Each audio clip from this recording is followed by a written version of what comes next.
Pursuant to Proclamation 1318, issued by President Ferdinand Romualdez Marcos Jr., the first session of the Senate in the first special session of the 20th Congress is hereby called to order. Let us pause for a minute of silent prayer.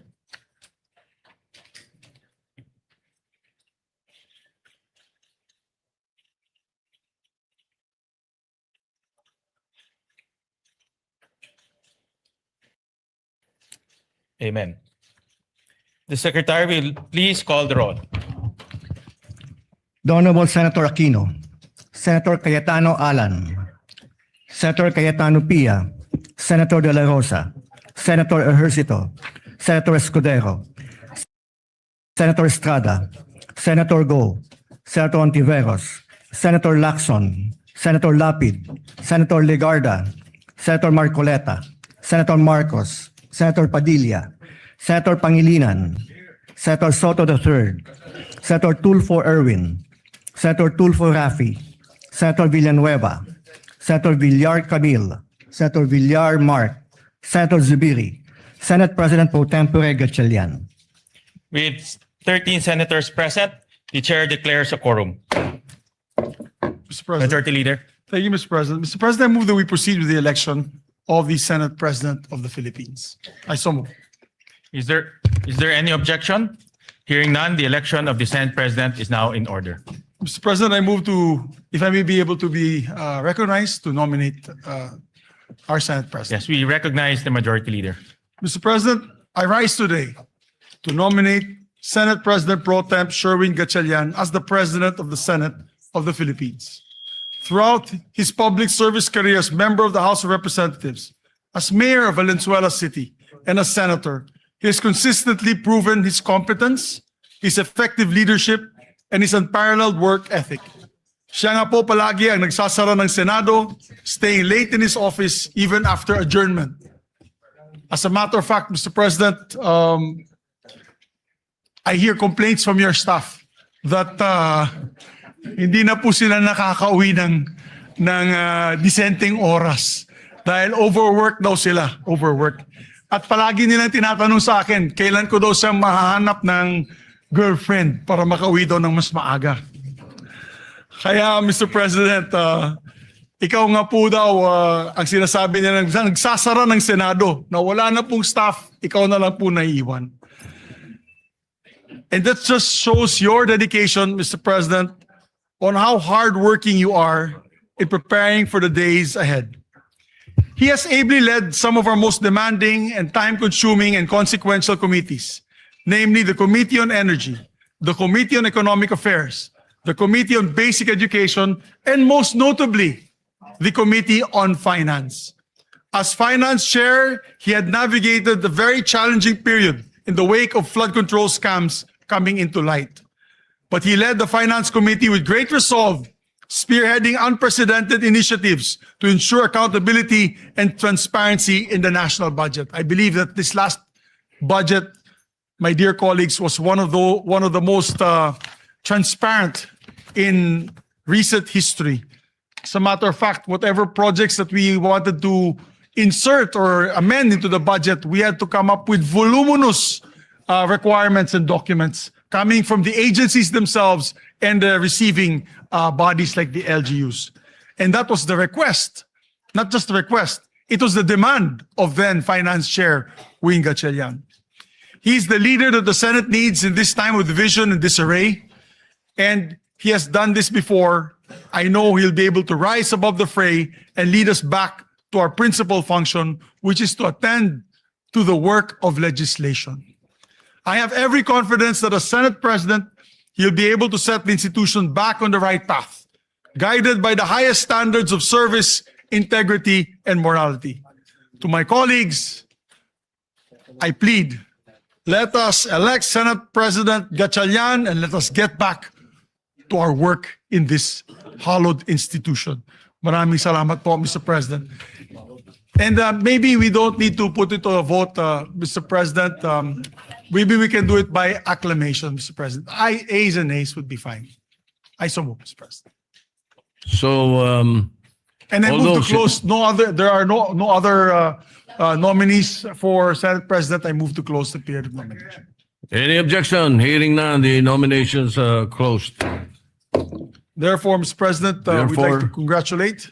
Ye, as you said, for, Yes. to vote Ayes and will, nays. as acclamation. All those in favor of Senator Sherwin Gatchalian as Senate President of the Republic of the Philippines, say aye. Aye. All those against, say nay. The ayes have it. Senator Sherwin Gatchalian is declared Senate President of the Republic of the Philippines.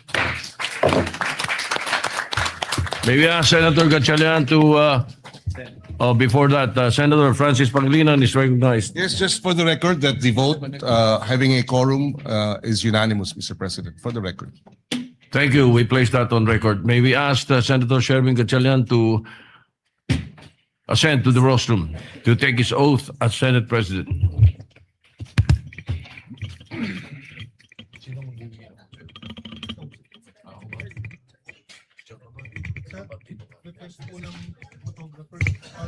For the record, Mr. President.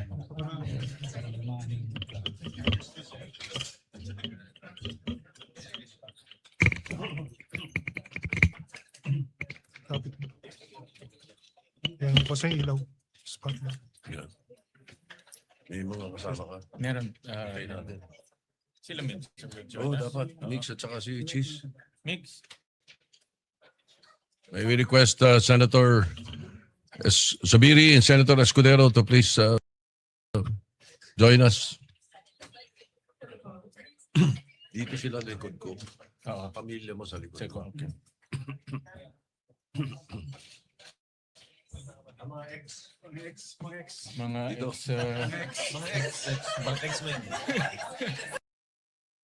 Okay, sa kabila. Okay, sa kabila. Dito kami. Dito Dito. yung family. Di ba dapat dito kayo? Dito kayo dalawa. Dito. Dito kayo. Yan.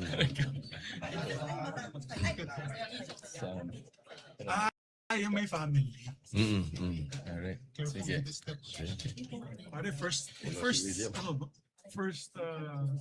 Tama ba? bachelor Senate President. Yung iba pretending. Oh, mami mo nung gano'n.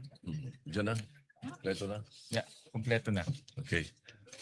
Please raise your right hand and repeat after me. I state your name. I, Sherwin Gatchalian, Having been elected to the position of Senate President, having been elected to the position of Senate President, do hereby solemnly swear do hereby solemnly swear that I will well and faithfully discharge that I will well and faithfully discharge to the best of my ability to the best of my ability the duties of my present the position duties of my present position and of all others I may hereafter hold and of all others I may hereafter hold under the Republic of the Philippines, under the Republic of the Philippines, that I will support and defend that I will support and defend the Constitution of the Philippines, the Constitution of the Philippines, that I will obey the laws, legal orders, and decrees that I will obey the laws, legal orders, and decrees promulgated by the duly constituted authorities, promulgated by the duly constituted authorities, and maintain true faith and allegiance and maintain true faith and allegiance to the Republic of the Philippines, to the Republic of the Philippines, and that I impose this obligation upon myself and that- voluntarily, and that I impose this obligation upon myself voluntarily, without mental reservation without mental reservation or purpose of evasion. or purpose of evasion. So help me God. So help me God. Congratulations, sir. Thank you. Thank you.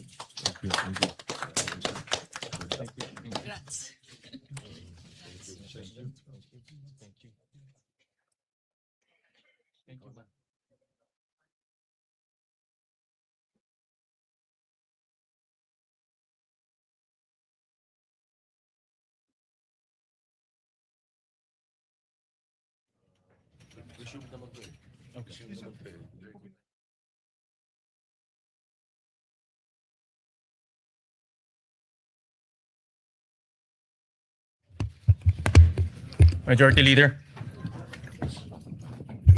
Mr. President, just put on record as well that you have been ably discharging your function as Senate President Pro Temp and Acting President since your election in June 3, 2026.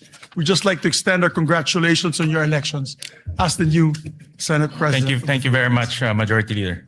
Thank you, Mr. President. Mr. President, now I would like to move that we proceed with the election of the Senate President pro tempore. I so move, Mr. President. Is there any objection? Hearing none, the election of the Senate President pro tempore is in order. May I ask may we recognize, Mr. President, Senator Ping Lacson for the nomination. We recognize Senator Ping Lacson. Thank you, Mr. President. With your honor's ascension as the fourth Senate President of the 20th Congress of the Republic of the Philippines, your previous post as Senate President pro tempore is now officially vacant. May I therefore nominate Senator Vicente Soto III to the position of Senate President pro tempore. Before I make my motion, Mr. President, I think I will be remiss of my duty and responsibility as a senator, colleague, and friend if I didn't thank and commend our two distinguished colleagues, Senator Chis Escudero and Senator Joel Villanueva, for responding to their higher calling for this chamber, our beloved institution known as the Philippine Senate. Higher than their friendships, their affiliations, and every individual member of this body, even higher than themselves. I would also wish to put on record that I intentionally and voluntarily relinquished the chairmanship of what is known or often referred to as the most powerful committee, the Blue Ribbon, for two primary reasons. Number one, I am tired of losing old friends and creating new enemies. And number two, there are other colleagues who are equally, if not more qualified than this humble representation to take on the job. If there were no takers, I was willing, albeit with a heavy heart, to retain and continue sitting as chairman and resume a duty that I am morally and obligated to perform. With that, Mr. President, I move to nominate the position of Senate President pro tempore, Senator or the Honorable Vicente Soto III. I so move, Mr. Chairman. Mr. President, thank you. Thank you. Majority Leader. Thank you, Mr. President. And just to give a short manifestation, Mr. President, I'd like to have the privilege to second the nomination of Senator Vicente C. Soto III as a Senate President pro temp. I was his majority leader in all three times he was elected as Senate President.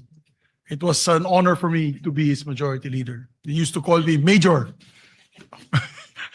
as the major in the plenary. But I can say from experience that he's second to none when it comes to knowledge of our institutional rules, traditions, and processes.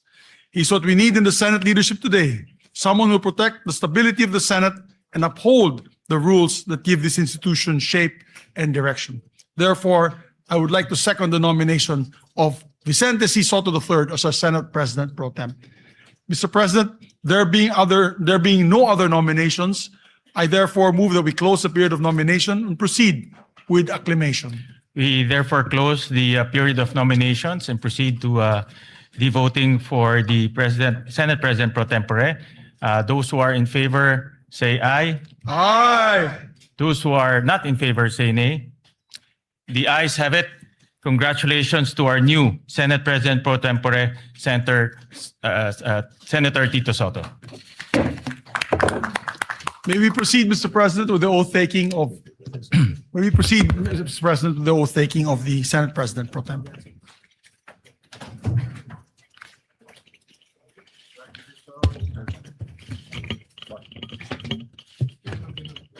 Sabi daw pang retirement position yung Senate President.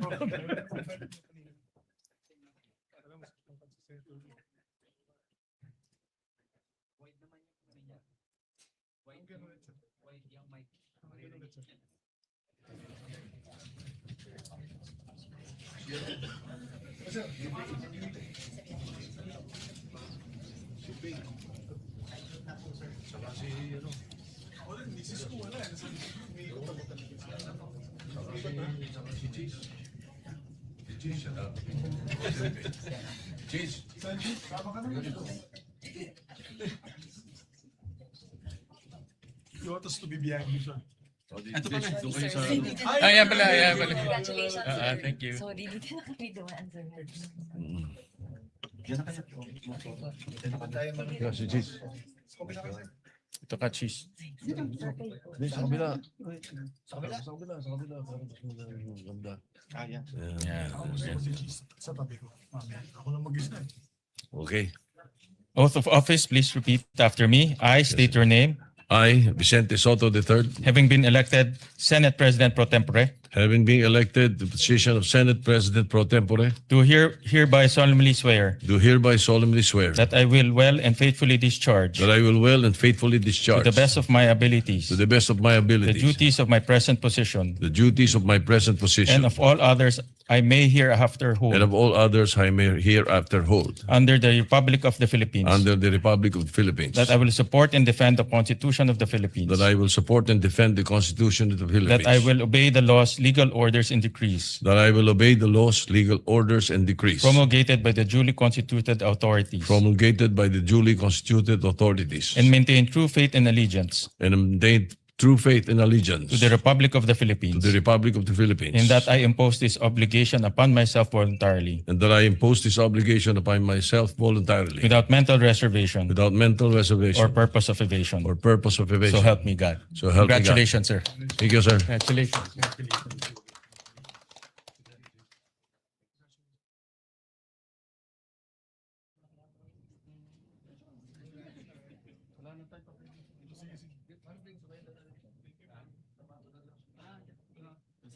JB, sama ka naman dito. Joel din, dating man Joel.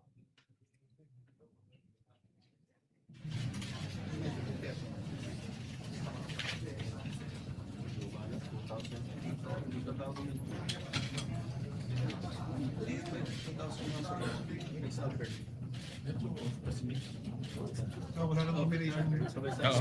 Hindi, off lang.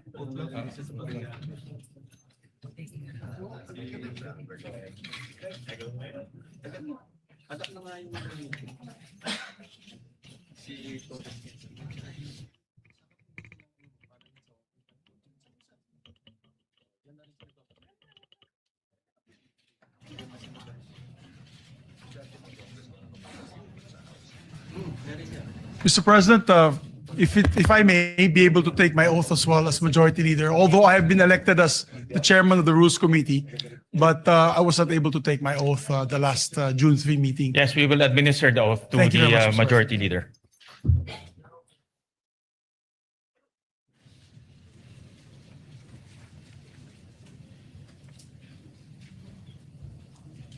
Ito yung isang Congress na pang-apat na yung Senate President. Oath of office, please repeat after me. I state your name. I, Juan Miguel Zubiri, Having been elected to the position of Chairperson of the Committee on Rules, having been elected to the position of Chairperson of the Committee on Rules, do hereby solemnly swear do hereby solemnly swear that I will well and faithfully discharge, that I will well and faithfully discharge, to the best of my ability, to the best of my the ability, duties of my present position, the duties of my present position, and of all others I may hereafter hold and of all others that I may hereafter hold under the Republic of the Philippines, under the Republic of the Philippines, that I will support and defend the Constitution of the Philippines, that I will support and defend the Constitution of the Philippines, that I will obey the laws, legal orders, and decrees that I will obey the laws, legal orders, and decrees promulgated by the duly constituted authorities, promulgated by the duly constituted authorities, and remain true faith and allegiance to the Republic of the Philippines, and remain true faith and allegiance to the Republic of the and Philippines, that I impose this obligation upon myself voluntarily, and that I impose this obligation upon myself voluntarily, without mental reservation without mental or reservation purpose of evasion. or purpose of evasion. So help me God. So help me God. Congratulations. Thank you very much, sir. Thank you, sir.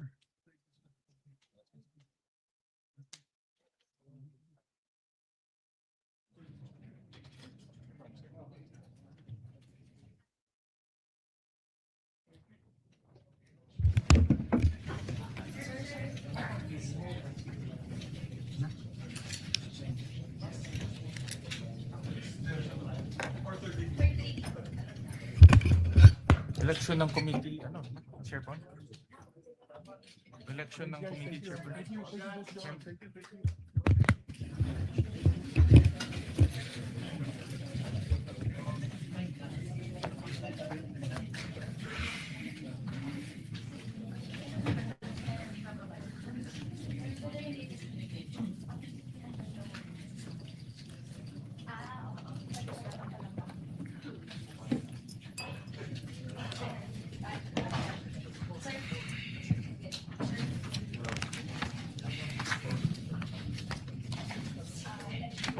Yes. Oh, do you have the list? I don't have the list.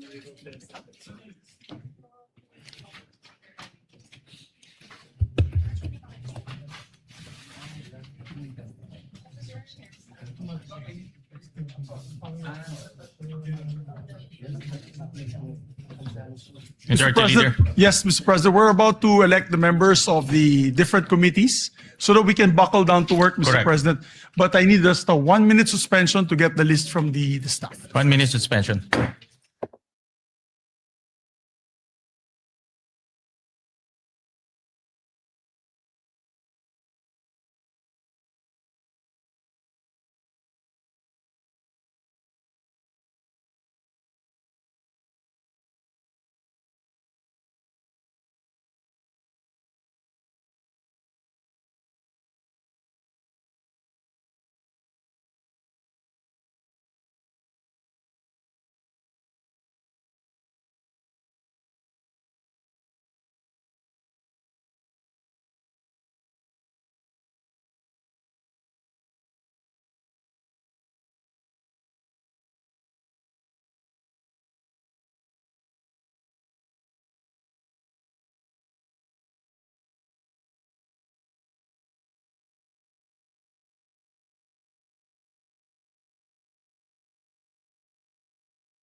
Halos lahat ng members ng Senado, except for one, ay magiging membro ng Blue Ribbon. So we just move today, Mr. President, to state that fact and put on the record.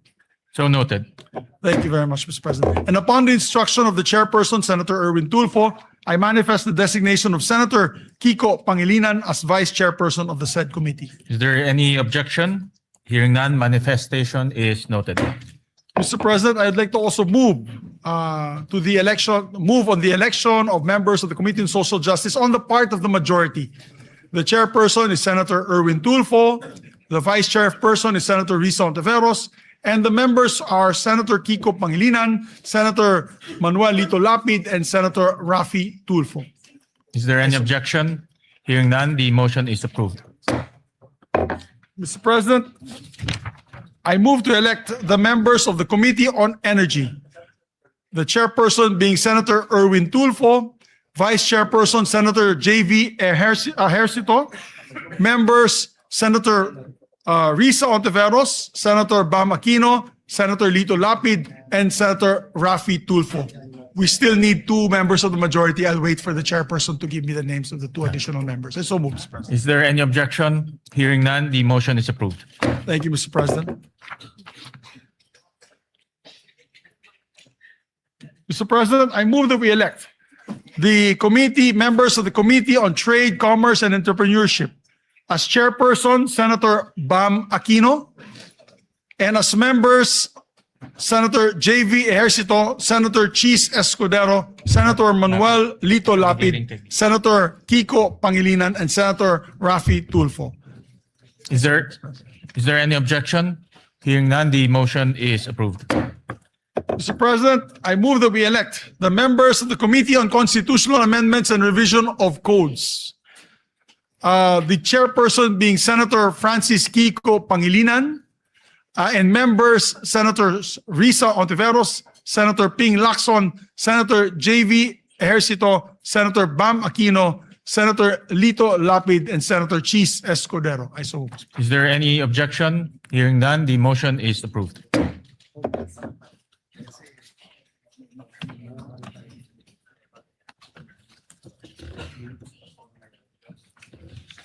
May I ask for a minute suspension, Mr. President? 1 minute suspension.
Also, the members of the Committee on Agriculture, Food, and Agrarian Reform. The chairperson being Senator Francis Kiko Pangilinan, the vice chairperson being Senator J.V. Ejercito, members Senator Risa Ontiveros, Senator Bam Aquino, Senator Lito Lapid, Senator Erwin Tulfo, Senator Raffy Tulfo, Senator Cheese Escudero, and Senator Joel Villanueva. I so move. Is there any objection? Hearing none, the motion is approved. Mr. President, I move that we elect also the members of the Committee on Basic Education, the chairperson being Senator Bam Aquino, members Senator J.V. Ejercito, Senator Risa Ontiveros, Senator Lito Lapid, Senator Kiko Pangilinan, Senator Raffy Tulfo, Senator Erwin Tulfo, and Senator Joel Villanueva. I so move. Is there any objection? Hearing none, the motion is approved. And Mr. President, I also like to move to the Commission on Appointments. We'd like to elect Senators Panfilo Lacson, Senator Mig Zubiri, Senator Joel Villanueva, Senator Risa Hontiveros, Senator Tito Soto, Senator Raffy Tulfo, and Senator J.V. Ejercito as members of the Commission on Appointments. Is there any objection? Hearing none, the aforementioned senators are hereby elected. Thank you, Mr. President. I would like to also move to elect Senators Bam Aquino, Senators Kiko Pangilinan, Senator Lapid, and Senator Escudero as members of the Senate Electoral Tribunal. Is there any objection? Hearing none, the aforementioned senators are hereby elected. Thank you, Mr. President. May I just ask for another minute suspension? 1 minute suspension.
Thank you, Mr. President. Mr. President, the same situation is on the Committee on Foreign Relations, where there are 17 members of the Senate who are members of this committee. I move, and me being the chairperson, Mr. President, that was elected last June 3, that I have retained the position as chairperson of the Committee on Foreign Relations, and that all members be made as members of the Foreign Relations, except for one on our part, Mr. President, with the permission of Senator Lito Lapid. Does the committee have 17 members as well? Yes. Okay. So the same So situation. same as the Blue situation Ribbon. as Blue Ribbon? Yes. Mr. All right. President. So we elect all members except for Senator Lapid as member of the Committee on Foreign Relations. So moves, Mr. President. Is there any objection? Hearing none, the motion is approved. Thank you, Mr. President. Mr. President, also for the Committee on Science and Technology, I move that we elect the members, the chairperson being Senator Bam Aquino, the members being Senator J.V. Ercito, Senator Kiko Pangilinan, and Senator Risa Ontiveros. I so move, Mr. President. Is there any objection?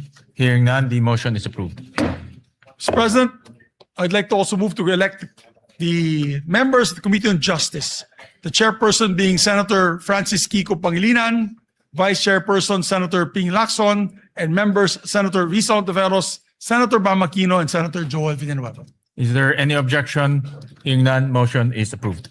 And also like to designate, for the record, Senator Ping Lacson as one of the vice chairpersons of the Blue Ribbon Committee. I forgot to mention earlier. So noted. May I ask for a minute suspension, Mr. President? 1 minute suspension.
Also manifest for the record that in the Committee on Justice, the chairperson is automatically the member of the JBC. Yes. Which is Senator Francis Kiko Pangilinan. Correct. For the Senator record, Mr. President. Pangilinan will represent the Senate in the JBC. Mr. President, I move that we elect also members of the Committee on Rules.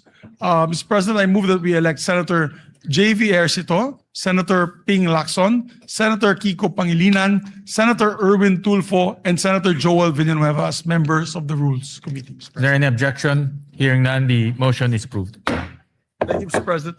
Mr. President, we'd like to also elect the members of the Committee on Health and Demography, Mr. President.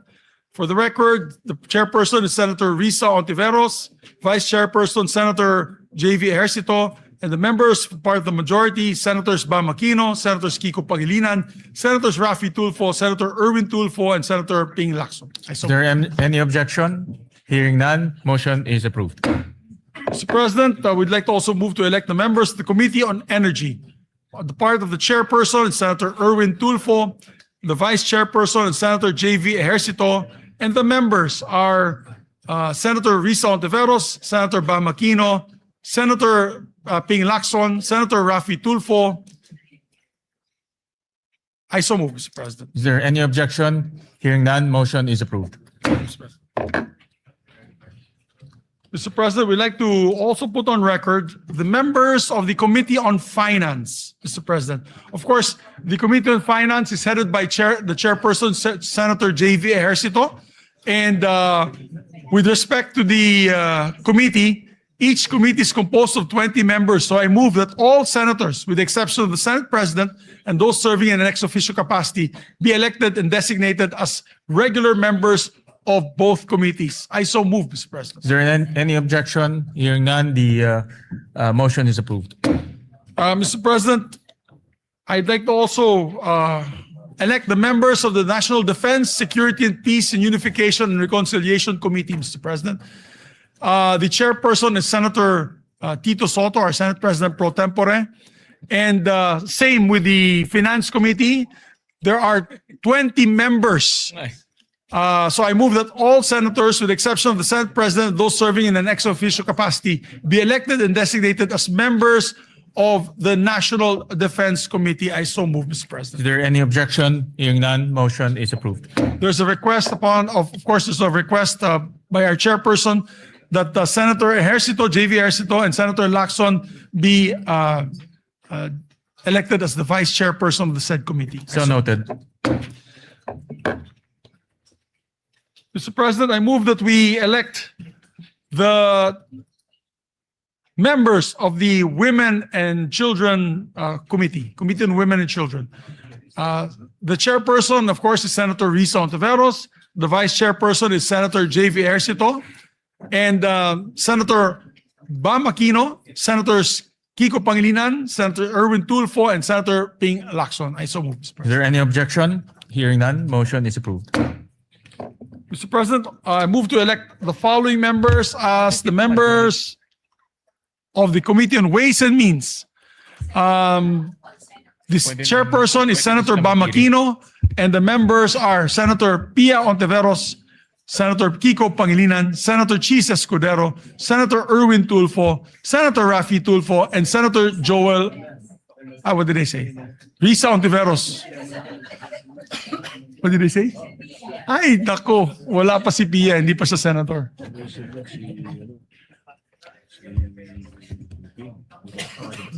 Senator. Okay, my apologies, Mr. President. My apologies. The chairperson of the Ways and Means Committee is Senator Ping Lacson, Mr. President. And vice chair will be Senator Bam Aquino, Senator Risa Ontiveros, Senator Kiko Pangilinan, Senator Francis Escudero, Senator Erwin Tulfo, Senator Rafi Tulfo, and Senator Joel Villanueva. So moved. Is there any objection? Hearing none, motion is carried. May I ask for another minute suspension? Session suspended.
I move that we elect the members of the Committee on Games and Amusements.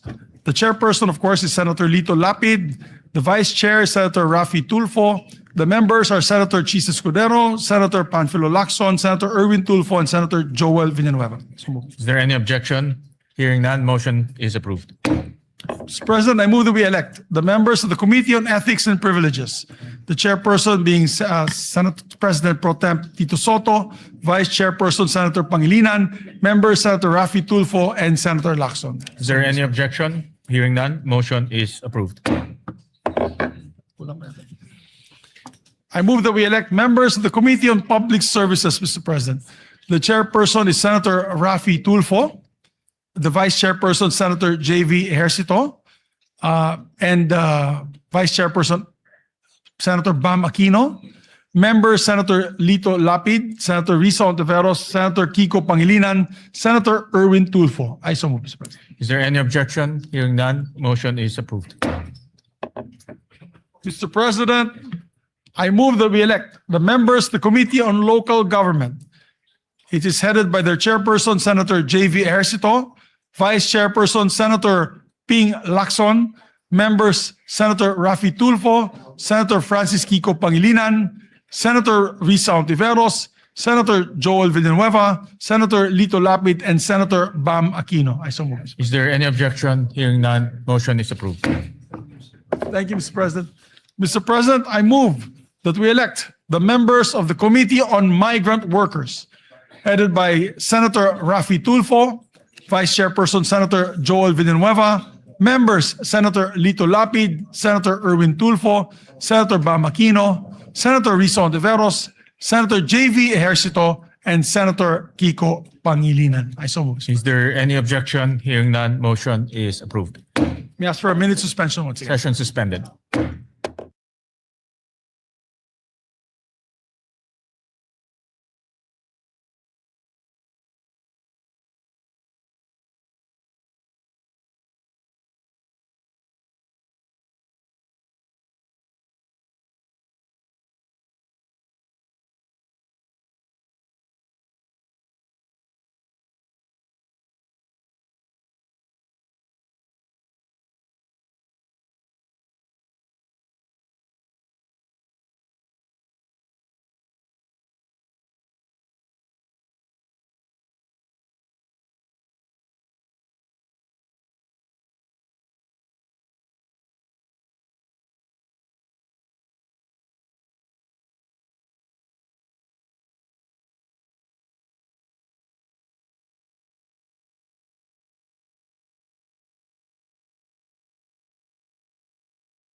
Thank you very much, Mr. President. Mr. President, I'd like to ask my colleagues for a bit of patience because the lists were only given today and they're just verifying all the names na hindi magdodoble po tsaka hindi po tayo sumobra sa allotted Number of ratio seats. natin, Mr. President.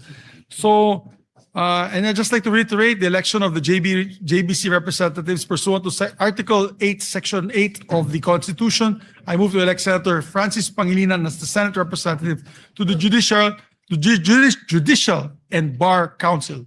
Vice Sen. Rodante Marcoleta. I so move, Mr. President. Is there any objection? Hearing none, Senator Francis Pangilinan is hereby elected to the JBC. Mr. President, I move that we elect, or rather, I move that we retain Senator Joel Villanueva as chairperson of the Committee on Higher Education.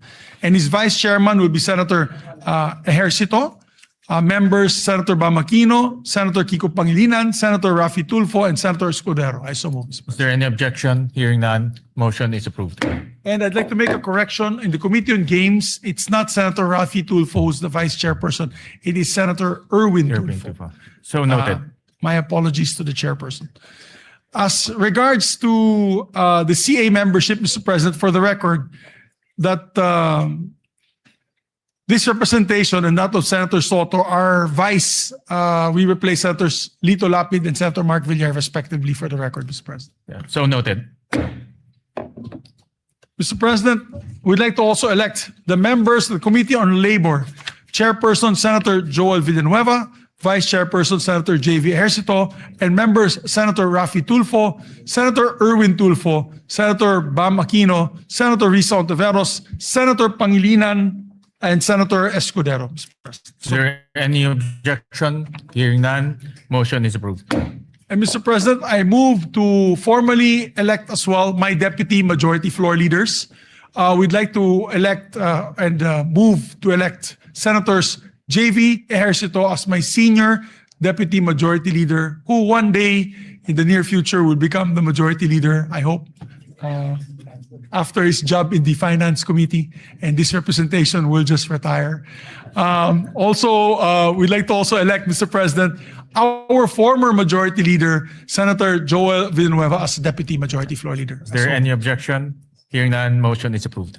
Thank you very much, Mr. President. May I ask for another minute suspension? Session suspended.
President, may we request, while we're just awaiting for the names of the committee memberships of the other remaining committees, may we request our members and colleagues to come back to the floor so that we may proceed for a third reading vote.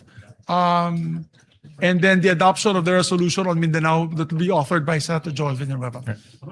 So we will just ask our members to please proceed to the plenary for a third reading. Aye.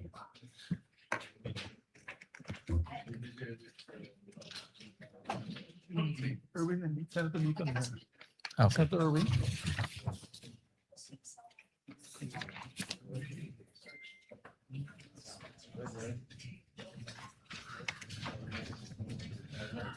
So, Mr. President, I move that we consider on third reading several bills, printed copies of which have been electronically distributed to the senators on May 25 and May 26, 2026, in compliance with the 3-day rule of the Constitution. With that, Mr. President, I move to consider a third reading, Senate Bill number 2092. This is the bill declaring waling-waling as our national orchid, Mr. President. I so move. Is there any objection? Hearing none, the consideration of Senate Bill number 2092 on third reading is in order. The Secretary is directed to read the title of the bill. An act declaring the waling-waling Vanda sanderiana as the national orchid of the Philippines. And proceed with the roll call vote. Roll call vote. Senator Aquino, Senator Cayetano Allan, Senator Cayetano Pia, Senator De La Rosa, Senator Ejercito, Senator Escudero, Senator Estrada, Senator Go, Senator Ontiveros, Senator Lacson, Senator Lapid, Senator Legarda, Senator Marcoleta, Senator Marcos, Senator Padilla, Senator Pangilinan, Senator Soto, Senator Tulfo Erwin, Senator Tulfo Rafi, Senator Villanueva, Senator Villar Camil, Senator Villar Mark, Senator Zubiri, Yes. Senate President Gatchalian. Yes.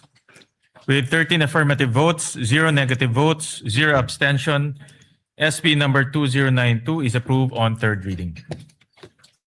Thank you, Mr. President. Mr. President, I move to consider third reading House Bill number 6639. This is the bill granting Philippine citizenship to Benny Boatwright III. I so move. Is there any objection? Consideration of House Bill number 6639 on third reading is in order. The Secretary is And directed. before we proceed with the voting, Mr. President, I would just like to put on record, they were here 3 days straight in the last, before we ended the session, and I think they're back onto training. So I think it's okay that we elect them in absentia because they deserve it, Mr. President. They were here 3 days before we ended session. Correct. In fairness to them, they were here present Yes, physically both- for 3 both, days. members, It's not both, their fault that their citizenship was not considered last time. And I understand that they're now undergoing training Yes. and representing the country. Yes. Senator Kiko Pangilinan is recognized. That is correct, Mr. President. They were here, a sponsor of the measure. They were here every day and witnessed the proceedings or the lack of proceedings. But then we will make arrangements, Mr. President, that when we when we convene for the SONA or perhaps that week of the SONA, that they come and visit us here in plenary, Mr. President. Both Benny Boatwright and Matt Ramos, Mr. President. Let me take note of that. So we move to So, proceed with the roll yeah. call vote, Mr. President. The Secretary is directed to read the title of the bill and proceed with the roll call vote.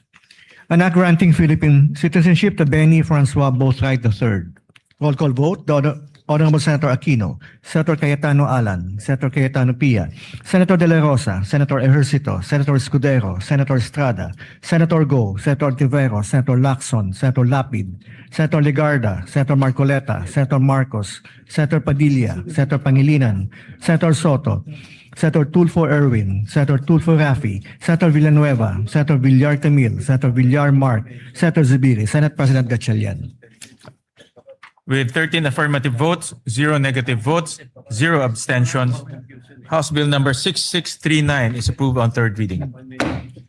Thank you, Mr. President. Mr. President, move to consider as well for third reading vote House Bill number 6644, the bill granting Philippine citizenship to Matthew James Ramos. I so move, Mr. President. Is there any objection? Hearing none, consideration of House Bill number 6644 on third reading is in order. The Secretary is directed to read the title of the bill and proceed with the roll call vote. An act granting Philippine citizenship to Matthew James Ramos. Roll call vote. Senator Aquino, Senator Cayetano Allan, Senator Cayetano Pia, Senator De La Rosa, Senator Ejercito, Senator Escudero, Senator Estrada, Senator Go, Senator Ontiveros, Senator Lacson, Senator Lapid, Senator Legarda, Senator Marcoleta, Senator Marcos, Senator Padilla, Senator Pangilinan, Senator Soto, Senator Tulfo Erwin, Senator Tulfo Rafi, Senator Villanueva, Senator Villar Camil, Senator Villar Mark, Senator Zubiri, Senate President Gatchalian. Yes. With 13 affirmative votes, 0 negative votes, 0 abstentions, House Bill number 6644 is approved on third reading. Thank you very much, Mr. President. Congratulations to the authors and sponsors of the three measures. Mr. President, I move that we dispense with the reading of the journals of the 68th and 69th session, May 26 and June 3, 2026, and consider the same as approved. Is there any objection? Hearing none, the motion is approved. Mr. President, now we take up a very important measure that our dear colleague, distinguished former majority leader, had filed. I move that we consider proposed Senate Resolution number 447, and this is a resolution urging adequate funding for Mindanao earthquake relief and rehabilitation. I so move, Mr. President. Is there any objection? Hearing none, the motion is approved. Mr. President, I move that we recognize a distinguished former majority floor leader, our deputy majority floor leader, no other than our distinguished colleague from Bulacan, Senator Joel Villanueva. We recognize the distinguished gentleman from Bulacan. Thank you very Senator much, Villanueva. Mr. President, our distinguished majority leader. Mr. President, distinguished colleagues, it is an honor to rise before this August chamber to sponsor proposed Senate Resolution number 447, urging the national government to ensure adequate funding and resources for the relief, rehabilitation, reconstruction, and recovery of communities devastated by the recent earthquake in Mindanao. Ginoong Pangulo, ang usapin po natin ngayon ay hindi lamang tungkol sa pondo. Ito po ay tungkol sa mga buhay na winasak ng lindol at sa ating tungkulin na tulungan ang ating mga kababayan na muli pong makabangon. Noong pong 8 ng Hunyo, isang magnitude 7.8 na lindol ang tumama malapit sa Sarangani Province. Sa loob lamang po ng ilang minuto, nagbago ang buhay ng daang-daang libong Pilipino. As of June 16, at least 68 lives have been lost. More than 1,000 have been injured and over 30 remain missing. Mahigit 1 milyong individual o higit 330,000 families ang naapektuhan, habang halos 19,000 pa rin ang nananatili sa evacuation centers. Ngunit higit pa po sa mga numerong ito ay ang mga kwento ng ating mga kababayan, mga pamilyang nawalan ng tahanan, mga batang hindi makapasok sa paaralan, mga manggagawa, mga magsasaka, mga mangingisda na nawalan ng kabuhayan at mga pamilyang nagdadalamhati sa pagkawala ng kanilang mahal sa buhay. Mr. President, Mindanao is a pillar of our national economy. Ito po ay mahalagang pinagmumulan ng pagkain, produktong agrikultura at yamang dagat. Kapag naapektuhan po ang Mindanao, nararamdaman po ito ng ating buong bansa. Initial assessments estimate at least 1.13 billion pesos in damage to public and private infrastructure. And that figure is expected to rise, Mr. President, as assessments continue. Nasira po ang mga tahanan, paaralan, ospital at iba pang mahalagang infrastruktura. Ngunit ang mas malaki pong hamon ay ang muling pagtatayo ng mga komunidad at pagbibigay ng bagong pag-asa sa ating mga kababayan. Kaya Ginoong Pangulo, sa pagkakataong ito, nais po nating makita, nais natin din pong kilalanin, lalo na ang ating mga rescue workers, health workers, uniformed personnel, volunteers, local officials at humanitarian organizations na wala pong sawang tumutulong sa mga nasalanta. Ngunit alam po natin, Ginoong Pangulo, alam natin na hindi po sapat ang bayanihan lamang. Heroism saves lives, but resources rebuild communities. Compassion comforts victims, but funding restores livelihoods. Kaya po kinakailangan nating tiyakin na ang lahat ng magagamit na pondo at suporta ng ating pamahalaan ay agad-agad na mapakilos upang mapabilis ang relief, rehabilitation, reconstruction at pagpapanumbalik ng kabuhayan sa mga apektadong lugar. Ginoong Pangulo, sa panahon po ng sakuna, nasusukat hindi lamang po ang tibay ng ating mga infrastruktura, kundi ang tibay ng ating pagkakaisa bilang isang bansa. Ngayon ang panahon upang patunayan na walang Pilipinong maiiwan. And for these reasons, Mr. President, I respectfully seek the support of our esteemed colleagues for the immediate passage, immediate adoption of this resolution. Marami pong salamat at pagpalain tayong lahat ng ating Panginoong Diyos. Senator Erwin Tulfo is recognized, then Senator Kiko Pangilinan. May we recognize as well Senator JV Ejercito to And sponsor. Senator, we And then recognize, after which, sorry. yeah, I we guess- recognize Senator JV first for his Yes, I have the co-sponsorship. list. It's the Senator JV Ejercito, Mr. President. After that, Senator Kiko Pangilinan and Senator Erwin Tulfo. And then Senator Raffy Tulfo after. So we first recognize Senator JV Ejercito. Thank you, Mr. President. Ginang Pangulo, mga kasamahan sa Senado at sa mga kababayan natin sa Mindanao, magandang umaga po. I rise today to co-sponsor proposed Senate Resolution number 447, a resolution urging the national government to take all necessary measures to ensure the availability of adequate funding and resources for the relief, rehabilitation, reconstruction, and recovery of communities affected by the recent devastating earthquake in Mindanao. Through the resolution, the Senate joins the nation in mourning and honoring the lives lost during the devastating earthquake that hit our brothers and sisters in Mindanao, particularly the province of Sarangani, South Cotabato, Davao Occidental, and Davao del Sur. 68 deaths were reported by the National Disaster Risk Reduction and Management Council, while 33 remain missing according to the latest reports made by the NDRRMC last Tuesday. Mr. President, ang mga buhay pong ito ay hindi numero lamang. These are lives and futures that were abruptly cut short by this disaster. Ang bawat isa sa kanila ay may pangalan, mayroong kwento, mayroong pangarap, at may mga mahal sa buhay na naiwan. Sila ay mga anak, asawa, kapatid, kaibigan, at mga mahal nating mga kababayan. Nakapanlulumo po ang mga larawan at video na nakita natin online. Ano pa kaya ang aktwal na pakiramdam at sitwasyon na dinadanas ng ating mga kababayan? Bilang magulang, nakakatakot isipin na malagay sa kaparehong sitwasyon ang aking mga anak. Nakita natin ang mga mag-aaral at mga guro na napuno ng takot habang niyayanig ng lindol ang kanilang paaralan. Nakita natin ang ilan nating kababayan na wala nang magawa kung hindi tignan na lamang ang pagguho ng magusali at negosyo na kanilang pinagtrabahuhan at ipinundar. Bukod sa mga buhay na nasayang, maraming bahay ang nasira at maraming kabuhayan ang naapektuhan at nawala. Mr. President, this tragedy is a painful reminder that the country is so vulnerable to disasters and calamities, and that we have so much work to do in terms of disaster preparedness. Lalo na nating nakita ang kahalagan ng matatag na infrastruktura at sistema ng pagpaplano sa pagsasaayos ng ating mga komunidad. Resilience should not just be expected from our constituents, but should mean that our infrastructure systems and responses can withstand the wrath of nature.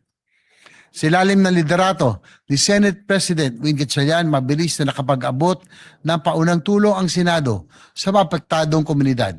Subalit alam natin na hindi matatawaran ng kahit anong ayuda, donasyon o anumang halaga ang mga buhay na nawala at ang sakit ng trahedya na dinaranas ng mga naiwang pamilya. Kaya naman, nakikiisa ko sa panawagan na sa pamamagitan ng Senate Resolution na ito ay tiyakin ng ating pamahalaan ang agaran at pangmatagalang suporta para sa rehabilitasyon at pagbangon ng Mindanao.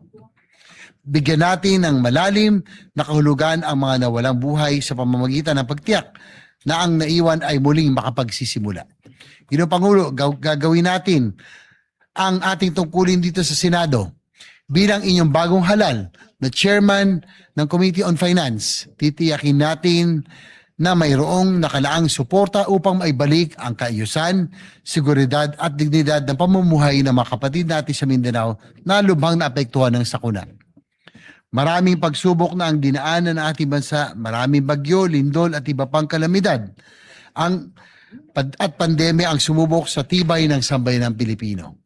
Sa mga panahong mahirap para sa ating mga kababayan, ang pagbangon, ipakita natin na mayroon sila maasahan na gobyerno at mga namumuno. Lubos po tayo nakikiramay sa mga pamilyang nawalan at nakikisa tayo sa buong Mindanao sa panahong ito ng pagdadalamhati at pagbangon Mindanao. Maraming salamat po. Maraming salamat, Senator JB. We recognize Senator Erwin Kiko Pangilinan.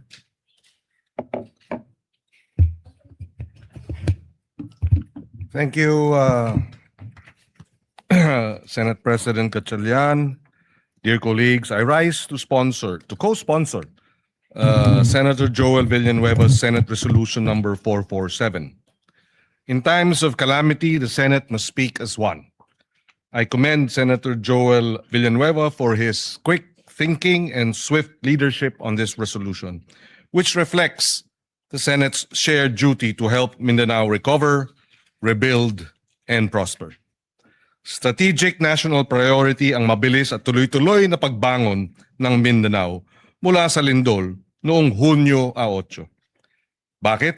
Dahil nasa Mindanao ang humigit kumulang 1/3 na pinakamahihirap nating mga kababayan, habang 40% ng food supply ng ating buong bansa ay galing dito. Pinakamalawak na produkto ng nyug, pinakamalawak na coconut farm sa buong Pilipinas ay nasa Mindanao. 40%, 30% of the national food trade comes from Mindanao. Food basket ng Pilipinas ang Mindanao. It is also one of our most dynamic growth frontiers.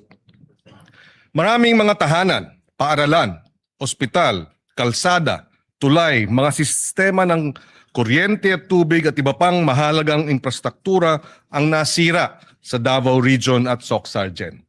Kung hindi ito agad-agad at sapat na matutugunan, mas lalaki ang pinsalang dulot sa agrikultura, pangingisda, logistics at mga lokal na negosyo. Tatagal ang paghihirap ng mga apektadong pamilya at malalagay rin sa alanganin ang pambansang seguridad sa pagkain at katatagan ng ating ekonomiya. Ang Senate Bill number 2259 ng inyong lingkod naglalaan ng 15 billion pesos in supplemental funding. Nilalayon nito na maibalik ang mahahalagang serbisyong pampubliko, maisaayos at mapatatag ang mga kritikal na pasilidad at maibangon ang kabuhayan ng ating mga magsasaka, mangingisda, manggagawa, maliliit na negosyo, lahat lubhang apektado ng lindol. Sa pagsuporta ng PS Resolution number 447 ni Senator Joel at sa ating Senate Bill 2259, pinagtitibay ng Senado na nasa interes ng buong Pilipinas ang pagbangon ng Mindanao. Dahil pagprotekta ito sa ating sistema ng pagkain, pangangalaga sa mga trabaho at pagpapatatag at papabagsak o baba ng presyo ng mga bilihin. Sa sama-sama nating pagkilos, bubuo tayo ng isang Mindanao na mas matatag, mas ligtas at mas handa, gayon din ng buong bansa. Kaysa natin ang ating mga kababayan sa Mindanao at hindi natin iiwan ang mga kababayan natin dito. Maraming salamat. And again, maraming salamat kay Senator Joel for sponsoring this measure. We recognize the gentleman from Palawan, Senator Erwin Tulfo. Thank you, Mr. President. I rise today to express my full support and to formally manifest my co-sponsorship of the Senate Resolution number 447, which urges the government to take all necessary measures to assist the people of Mindanao following the recent earthquake that has caused significant damage to lives, homes, infrastructure, and livelihoods. In times of calamity, it is our duty as public servants to ensure that affected communities receive immediate, adequate assistance. The earthquake has brought hardship and uncertainty to many families, underscoring the need for a swift, coordinated, and comprehensive response from all concerned agencies. Through this resolution, we reaffirm our commitment to mobilizing relief efforts, providing emergency assistance, restoring essential services, and supporting the long-term recovery and rehabilitation affected areas. We also recognize the resilience of the people of Mindanao and stand in solidarity with them as they rebuild their communities. It is imperative that the national government, together with local government units and relevant stakeholders, work closely to address the urgent needs of those affected and to strengthen disaster preparedness and response mechanism to mitigate the impact of future calamities. Ginong Pangulo at mga kasamahan, Ito po yung sinasabi ko noon pa at paulit-ulit ko na sinasabi. Isang tabi po natin ang ating mga personal or group interest. Alang-alang po sa mas nakakarami sa atin.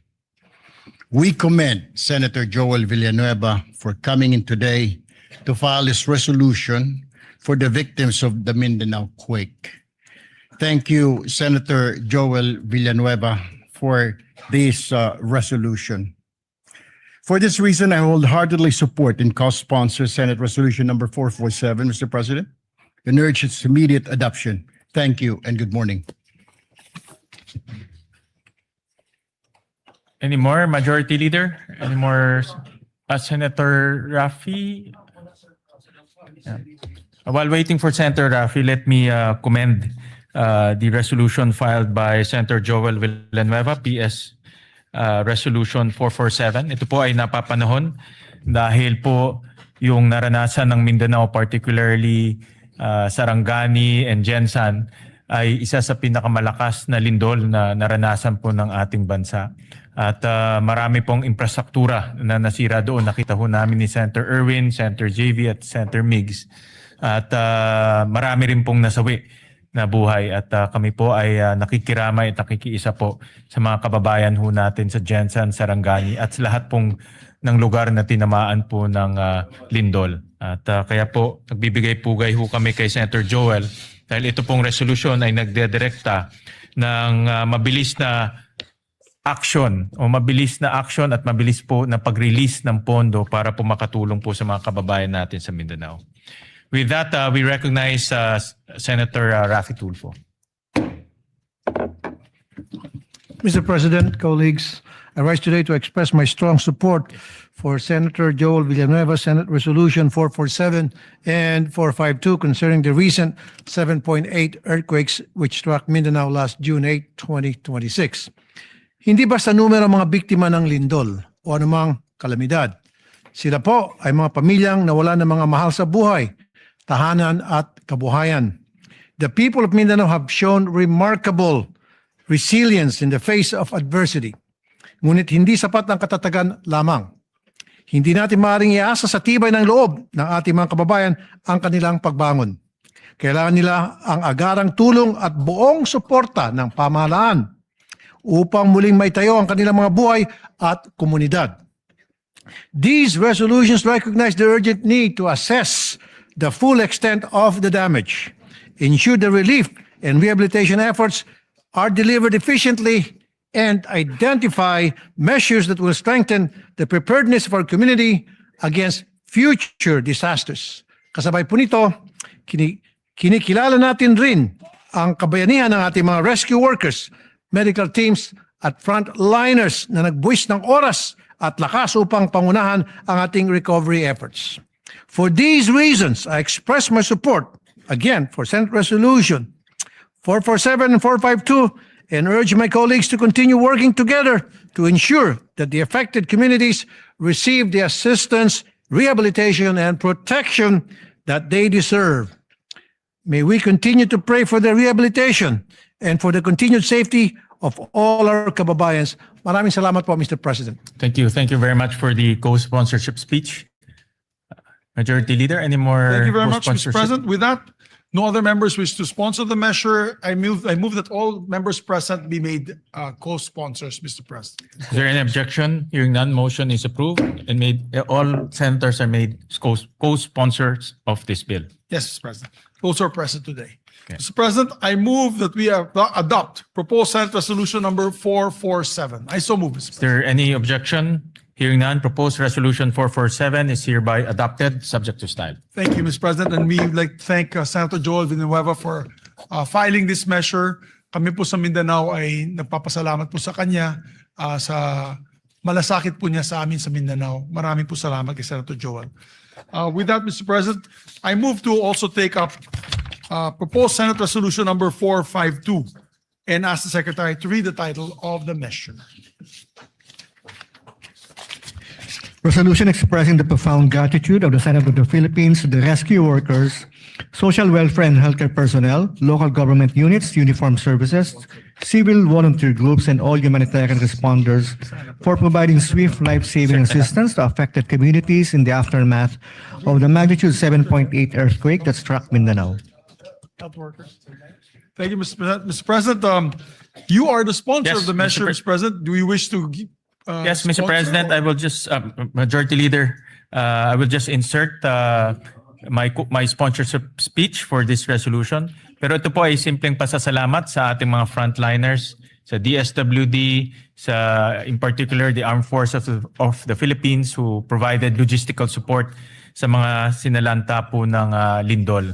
Kaya po ito ay isang pasasalamat sa lahat po ng frontliners natin. Kasama na rin po yung LGU LGUs. na talagang kaagad rumisponde sa pinsala ng lindol. Thank you, Mr. President. Pero meron na po tayong mga kasamahan. Mr. President, with your permission and permission of the body, would like to give short sponsorship speeches. Yes. May we recognize Senator J.V. Ejercito? He'll also insert to the records his sponsorship speech, and we'd like to recognize Senator Erwin Tulfo. We recognize Senator Erwin Tulfo for his co-sponsorship speech. Mr. President, colleagues, I rise today to manifest my support and co-sponsorship on Senate Resolution number 452, expressing the profound gratitude of the Senate to rescue workers, social welfare, healthcare personnel, local government units, uniformed services, civil volunteer groups, at sa lahat po ng humanitarian responders sa government man o sa pribadong kumpanya. Marami po akong nabalitaan na may mga private companies po. Yung iba po galing sa mga mining corporations na nagpadala po ng kanilang workers para tumulong po sa paghahanap sa mga natabunan ng mga gumuhong gusali. Therefore, Mr. President, this resolution would like to express my support to thank all those involved, including the local government units who were there at the very first instance, the first responders to go around to check their constituents.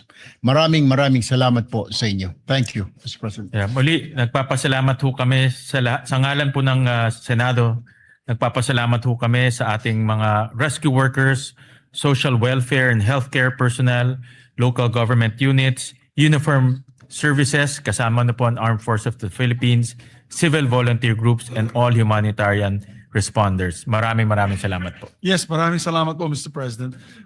Some, of course, special mention po yung Red Cross, Philippine yes, Red Cross, kung of saan po course. tayo ay membro bilang governors, Board of Governors of the Philippine Red Na Cross. pinangungunahan po ni And, Chairman Dick Gordon. Chairman Dick Gordon for his speedy action, always ready, always there, always first, always ready, always there, na Red Cross, headed by Senator Dick Gordon.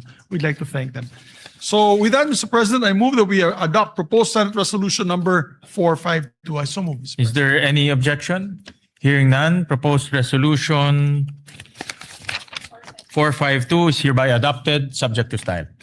Thank you very much, Mr. President. Mr. President, we have a few bills that we can take up on the floor. Maybe we can just take this up already. We have to show our kababayans that we are working. We are going to pass several measures today. Mr. President, I move that we resume consideration on Senate Bill number 1990 under Committee Report number 52. I so move, Mr. President. This is for a period of, it's in the period of amendments, this measure. Is there any objection? Hearing none, the motion is approved. The measure is sponsored by our chairman, the Committee on Agriculture, Senator Francis Kiko Pangilinan. This is an act ensuring the development and promotion and protection of agricultural and fisheries cooperatives. Magandang panukala po ito, Mr. President. I move that we recognize the sponsor and we'll also recognize Senator I will introduce his. He already gave the amendment. Yes. So the amendments of Senator Joel are already with Senator Pangilinan. May we recognize the good sponsor, Mr. President? We recognize the gentleman from Pampanga, Senator Kiko Pangilinan. Thank you, Mr. President. Thank you, Majority Leader. Mr. President, as earlier manifested, we are in the period of amendments. Only Senator Joel Villanueva has introduced amendments, and therefore we can proceed on Section 11, other benefits and privileges of agriculture co-ops. This is on page 9. Between lines 9 and 10, we insert the following proviso. provided that the continued enjoyment of tax and fiscal incentives shall be subject to compliance with the assessment and rating system established under Section 21 of this Act, including standards on governance, financial transparency, member benefit distribution, and actual productive agriculture activity. So moved, Mr. President. Is there any objection? Hearing none, amendment is carried. Thank you, Mr. President. Another amendment of Senator Villanueva is Section 14, creation of the Bureau of Agriculture Cooperatives. On page 11, lines 22 and 23, delete the proviso and replace it with the following. Provided that the department shall, in coordination with the CDA and concerned local government units and subject to budgetary availability and applicable laws, establish a needs-based staffing framework for cooperative development officers based on agriculture population, geographic need, cooperative density, and other relevant development indicators, with priority given to the underserved and strategically significant agriculture areas. And therefore, the second paragraph of Section 14 will now read, it shall be a line bureau and headed by a bureau director. Its organizational and staffing pattern shall be determined by the department in consultation with the Department of Budget and Management, provided that the department shall, in coordination with the CDA and concerned local government units and subject to budgetary availability and applicable laws, establish a needs-based staffing framework for co-op development officers based on agri population, geographic needs, cooperative density, and other relevant development indicators, with priority given to underserved and strategically significant agriculture areas. I so move, Mr. Is President. there any objection? Hearing none, amendment is approved. Thank you, Mr. President. We proceed to Section 15, Powers and Functions of the Bureau of Agriculture Co-ops. On page 12, between line 19 and 20, insert a new paragraph to read, the Bureau shall exercise its powers and functions in a manner complementary to and not duplicative of the powers and functions of the CDA under applicable laws. So move, Mr. President. Is there any objection? Hearing none, amendment is approved. Mr. President, Section 30, implementing rules and regulations, the amendment will be on page 17. Deletes line 9 to 12 and replace them with the following. Section 30, implementing rules and regulations. The rules and regulations necessary for the effective and efficient enforcement of the provisions of this Act shall be formulated by the Department and the CDA in coordination with the relevant government agencies and in consultation with the LGUs, agriculture cooperatives, farmers and fisherfolk organizations, and other stakeholders, and shall be implemented within 90 days from the effectivity of this Act. Unjustified or willful failure or refusal of the concerned government agencies to promulgate the implementing rules and regulations, IRR, within the specified period shall subject the heads of these government agencies to administrative penalties under applicable civil service laws. And third paragraph, should the IRR contain provisions that are contrary to this Act, the heads of government agencies responsible for such provision, when done in bad faith or with gross negligence, shall be held administratively liable. So move, Mr. President. Is there any objection? Hearing none, amendment is approved. And finally, Mr. President, Section 32, Annual Reports. The amendment is on page 17 between lines 23 and 24 to insert a new paragraph to read, to promote transparency and accountability, the Bureau shall maintain and regularly update a publicly accessible digital registry containing relevant information on accredited agriculture cooperatives, including their ratings, incentives and benefits received, procurement awards, grants, and compliance status subject to applicable data privacy laws. So move, Mr. President. Is there any objection?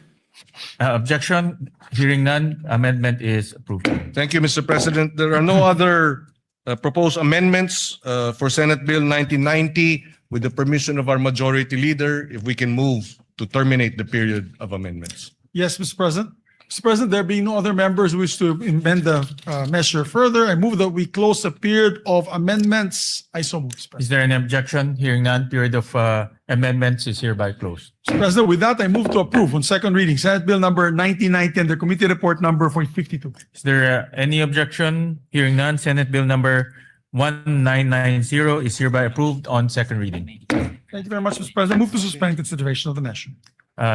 Consideration is hereby suspended. Mr. President, we are in receipt of a bicameral conference committee report on the disagreeing provisions of Senate Bill number 1894 and House Bill number 8476 or the amendments to the Universal Access to Quality Tertiary Education Act, which has been filed with the Bills and Index last June 3, 2026, and was ratified by the House of Representatives on the same date.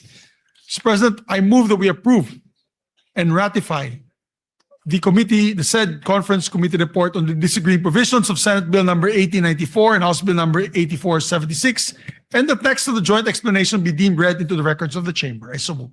Is there any objection? Hearing none, the motion is approved. The conference committee report is approved and ratified. Thank you very much, Mr. President. And Mr. President, yes, Mr. President. May we recognize our distinguished colleague, Senator Joel Villanueva. We recognize the for gentleman his, from Bulacan, manifestation. Senator Joel Villanueva. Yeah, Mr. President, just to give a very short manifestation on the ratification of the BICAM report on enhancing universal access to quality tertiary education. Mr. President, dear colleagues, it is with great privilege that we rise today to express our strong support for the ratification of the bicameral conference committee report on the disagreeing provisions of Senate Bill number 1894 and House Bill number 8476, otherwise known as the Act Enhancing the Universal Access to Quality Tertiary Education. We again extend our warmest gratitude to our fellow conferees in the Senate and our counterparts in the House of Representatives, especially Chairperson Lauren Legarda, as one of the co-authors one of the authors and co-sponsors of this particular measure. Mr. President, we welcome the improvements introduced to this legislation and remain hopeful that these amendments will further strengthen RA number 10931 or the Universal Access to Quality Tertiary Education Act. More importantly, we trust that these reforms will remain faithful to the original spirit and intent of the law, a landmark measure that we, together with some of our colleagues here, including our Senate President, envisioned during its passage to make higher education more accessible to every deserving Filipino learner, especially those who face the greatest economic barriers. This measure responds directly, Mr. President, to that challenge by granting prioritization of eligibility to the tertiary education subsidy for enrolled students from the 4Ps or Pantawid Pamilyang Pilipino program households in recognized higher education institutions and technical vocational institutions. We are helping, Mr. President, ensure that financial hardship does not stand in the way of educational opportunity. So ultimately, Mr. President, this measure advances our collective goal of building a more equitable and inclusive education system. It strengthens the country's commitment to supporting learners, not only in gaining access to tertiary education, but also in successfully completing it and realizing their full potential. Again, Mr. President, for these reasons, we wholeheartedly support the ratification of this BICAM report. Maraming salamat, Ginoong Pangulo. At, Thank you, Senator Joel Villanueva. Thank you very much, sir, Deputy Majority Floor Leader. Thank you, sir. With that, I move to consider Senate Bill number 1991 and the committee report number 53. I so move. Is there objection? Hearing none, the motion is approved. This is an act strengthening the National Agriculture and Fisheries Extension System to accelerate agriculture and fisheries development, Mr. President. The sponsor of this measure is Senator Kiko Pangilinan, and may we recognize the sponsor and to amend Senator Joel Villanueva. Yeah, we recognize the sponsor, Senator Kiko Pangilinan, and Senator Joel for his amendments. Thank you, Mr. President. If I may, Mr. President, with the permission of our chairperson, on page 5, this representation would like to propose that we delete lines 24 and 25 and replace them with the following. The roadmap shall contain, among others, measurable performance indicators, annual implementation targets, monitoring and evaluation mechanisms, periodic review provisions, and annual projected budgetary requirements, including the establishment of the local development hub. The rationale, Mr. President, is that this proposed amendment strengthens the second paragraph of Section 6 by expanding the required contents of the roadmap to promote accountability, guide implementation, and ensure measurable outcomes in the delivery of agricultural and fisheries extension programs. I submit to the wisdom of our chairperson. Your What Honor. does the sponsor say? Accepted, Mr. you. President. Is there any objection? Hearing none, amendment is approved. Thank you, Mr. President. On page 6, line 9, after the word act and before the period, insert the following. And other applicable laws, and without diminution of vested rights, benefits, and security of tenure of affected personnel. So the paragraph, Mr. President, will now read as follows. The Secretary is also authorized to reorganize the department's internal offices to determine if existing ones, in the interest of economy and efficiency, need to be integrated into the establishment of the BAX, subject to the provisions of RA Republic Act number 12231 or the Government Optimization Act and other applicable laws, and without diminution of vested rights, benefits, and security of tenure of affected personnel. I so move, Mr. President, if it is acceptable to our What dear does the colleagues. sponsor say? Wholeheartedly accepted, Mr. President. Is there any objection? Hearing none, amendment is approved. Thank you, Mr. President. Mr. President, on page 7, between lines 10 and 11, insert a new paragraph. The Technical Education and Skills Development Authority, or TESDA, shall assist the BAEX in the development and implementation of technical, vocational, competency-based, and certification programs for AEWs, farmers, and fisherfolk, consistent with its mandate and subject to existing laws, rules, and regulations. I so move, Mr. President. Is there any objection? What does the sponsor say? If it is accepted. Yes, being the testament, Mr. President, we accept fully and wholeheartedly this amendment. Any objection? Hearing none, the amendment is approved. Thank you again, Mr. President, to our sponsor. On page 10, line 14, after the period, insert the following sentence. For this purpose, the BAEX shall submit to the COCAFAM an annual report on the implementation of this act, including fund utilization, performance outcomes, progress in achieving the targets under the roadmap, and key implementation challenges. I submit to the wisdom of the chairperson. What does the Accepted, sponsor say? accepted, Mr. President. Thank you again, Mr. Any objection? Hearing none, amendment is approved. Mr. President, last but not the least, on page 10, delete lines 15 to 21 and replace them with the following. Section 19, implementing rules and regulations. The rules and regulations necessary for the effective and efficient enforcement of the provisions of this act shall be formulated by the department in coordination with the CHED, relevant national government agencies, LGUs, SUCs, and private sector, and the private sector, farmers and fisherfolk organizations, civil society organizations, and other stakeholders, and shall be implemented within 90 days from the effectivity of this act. The IRR shall include, among others, the phased implementation of the transition from the ATI to the BAEX, personal transition mechanisms, asset and resource transfer procedures, institutional coordination protocols, qualification standards, and safeguards to ensure the uninterrupted delivery of agricultural and fisheries extension services. Unjustified or willful failure or refusal of the concerned agencies to promulgate the implementing rules and regulations IRR within the specified period shall subject the heads of these government agencies to administrative penalties under applicable civil service laws. Should the IRR contain provisions that are contrary to this act, the head of the government agencies responsible for such provision, when done in bad faith or with gross negligence, shall be held administratively liable. I submit, Mr. What President. does the sponsor say? Accepted, Mr. President. Any objection? Hearing none, amendment is carried. Thank you very much, Mr. President.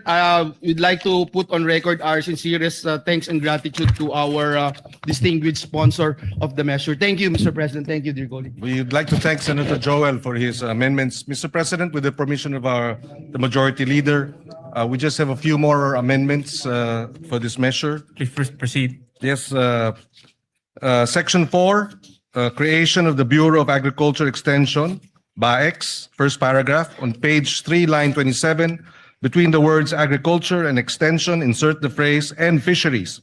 And on the same line, delete the acronym BAEX and replace with the acronym BAFEX. This shall be an omnibus amendment in the bill to reflect the name of the new DA Bureau, which is the Bureau of Agriculture and Fisheries Extension, or BAFEX. The first paragraph of Section 4 as amended shall now read as follows. Creation of the Bureau of Agriculture and Fisheries Extension, BAFEX. The Agriculture Training Institute is hereby transformed and strengthened into the Bureau of Agriculture and Fisheries Extension, hereinafter referred to as the BAFEX. It shall be a line bureau in the Department of Agriculture under the supervision of the Undersecretary for Operations. As a line bureau, it shall maintain physical offices at the national, regional, provincial, and municipal levels. So moved, Mr. President. Any objection? Hearing none, amendment is approved. On the same Section 4, second paragraph, on page 4, line 4, after the word section, delete the number 8 and replace with number 9. And it shall now read as follows. The BAFEX shall be headed by a bureau director with 2 assistant directors at the national level who shall head the Technical Services and Administration and Finance Service. Technical Service and Administration and Finance Service, respectively. It shall further be comprised of such other personnel nationwide as indicated in the plantilla under Section 9. So moved, Mr. President. Is there any objection? Hearing none, amendment is approved. Thank you, Mr. President. Section 9, plantilla of BAFEX personnel. First paragraph, on page 6, line 25 to 31. Starting from the word agriculture, on line 25, delete the rest of the paragraph ending with the word country on line 31 and replace with the following. Director, Provincial Agriculture Extension Officer, Assistant PAEO, and Agriculture Extension Workers, AEWs. The department shall provide the details of the plantilla reflecting a minimum of 3 AEWs in every municipality in the country. The first paragraph of Section 9 shall now read as follows. Section 9, plantilla of BAFEX personnel. There shall be a plantilla of positions in the BAFEX, namely Bureau Director, 2 Assistant Directors, Regional Director, Provincial Agriculture Extension Officer, PAEO, Assistant PAEO, and Agriculture Extension Workers, AEWs. The department shall provide the details of the plantilla reflecting a minimum of 3 AEWs in every municipality in the country. So move, Mr. President. Is there any objection? Hearing none, amendment is approved. Section 9, third paragraph. On page 7, delete the entire paragraph on lines 5 and 6 and replace with the following paragraph. The basic salary grade for Agriculture 1 shall be salary grade 13 in the government salary grade scale, consistent with Republic Act 12215 or the Philippine Agriculturist Act. So move, Mr. President. Is there any objection? Hearing none, amendment is approved. Mr. President, on page 7, delete lines 15 to 16 and replace with agriculture officers, workers shall be entitled to appropriate representation allowance and traveling allowance, RATA, in accordance with existing regulations. So move, Mr. President. Is there any objection? Hearing none, amendment is approved. Penultimate amendment, section 16 on appropriations, first paragraph on page 9, line 25. After the word for, delete the word personal and replace with personnel. The first paragraph of section 16 shall now read as follows. Section 16, appropriation for the first year of implementation of this act. the amount of 10 billion pesos shall be appropriated for personnel services and operation and capital budget requirements of BAFEX. It shall be sourced out of the total budget of the department. So moved, Mr. President. Is there any objection? Hearing none, amendment is approved. And finally, on the title of the bill, the following the omnibus amendment approved earlier, the title shall now read as follows. An act strengthening the National Agriculture and Fisheries Extension System to accelerate agriculture and fisheries development, creating the Bureau of Agriculture and Fisheries Extension, BAFEX, and appropriating funds therefore. Subject to style, Mr. President, so moved. Is there any objection? Hearing none, amendment is approved, subject to style. Thank you, Mr. President. There are no other amendments. With the permission of the Majority Leader, I move to terminate the period of amendments. Thank you very much, Mr. President. With that, no other member wishes to make any further amendments. I move to close the period of amendments. Is there any objection? Hearing none, period of amendments hereby closed. Mr. President, I move to approve on second reading Senate Bill number 1991 under Committee Report number 53. Is there any objection? Hearing none, Senate Bill number 1991 is hereby approved on second reading. Thank you, Mr. President. Move to suspend Thank consideration. you, of the Mr. measure. President. Consideration of Senate Bill number 1991 is hereby suspended. And we'd like to congratulate the distinguished colleague for that. Mr. President, I move, finally, we'll take up one more bill and one sponsorship of another bill, and then we can suspend for the CA. And then we'll take up the other bills this afternoon when we come back, Mr. President. Mr. President, I move that we resume consideration of Senate Bill number 1905 under Committee Report number 35. I so move, Mr. President. Is there any objection? Hearing none, motion is approved. This measure, Mr. President, is for all our barangay health workers. We were in the ground during the earthquake, and we saw all the first responders were actually barangay health workers helping our people. We promised them, Mr. President, we will pass this, and therefore I would like to recognize, sponsor Senator Risa Ontiveros for their finalizing our amendments on this measure, Mr. President. By the way, for the record, Mr. President, we passed this already in the last Congress. So it's just a matter of passing this once again in this Congress. Thank you, Mr. President. Majority Leader. We recognize the gentle lady from Panay, Senator Risa Ontiveros. Salamat po, Mr. President.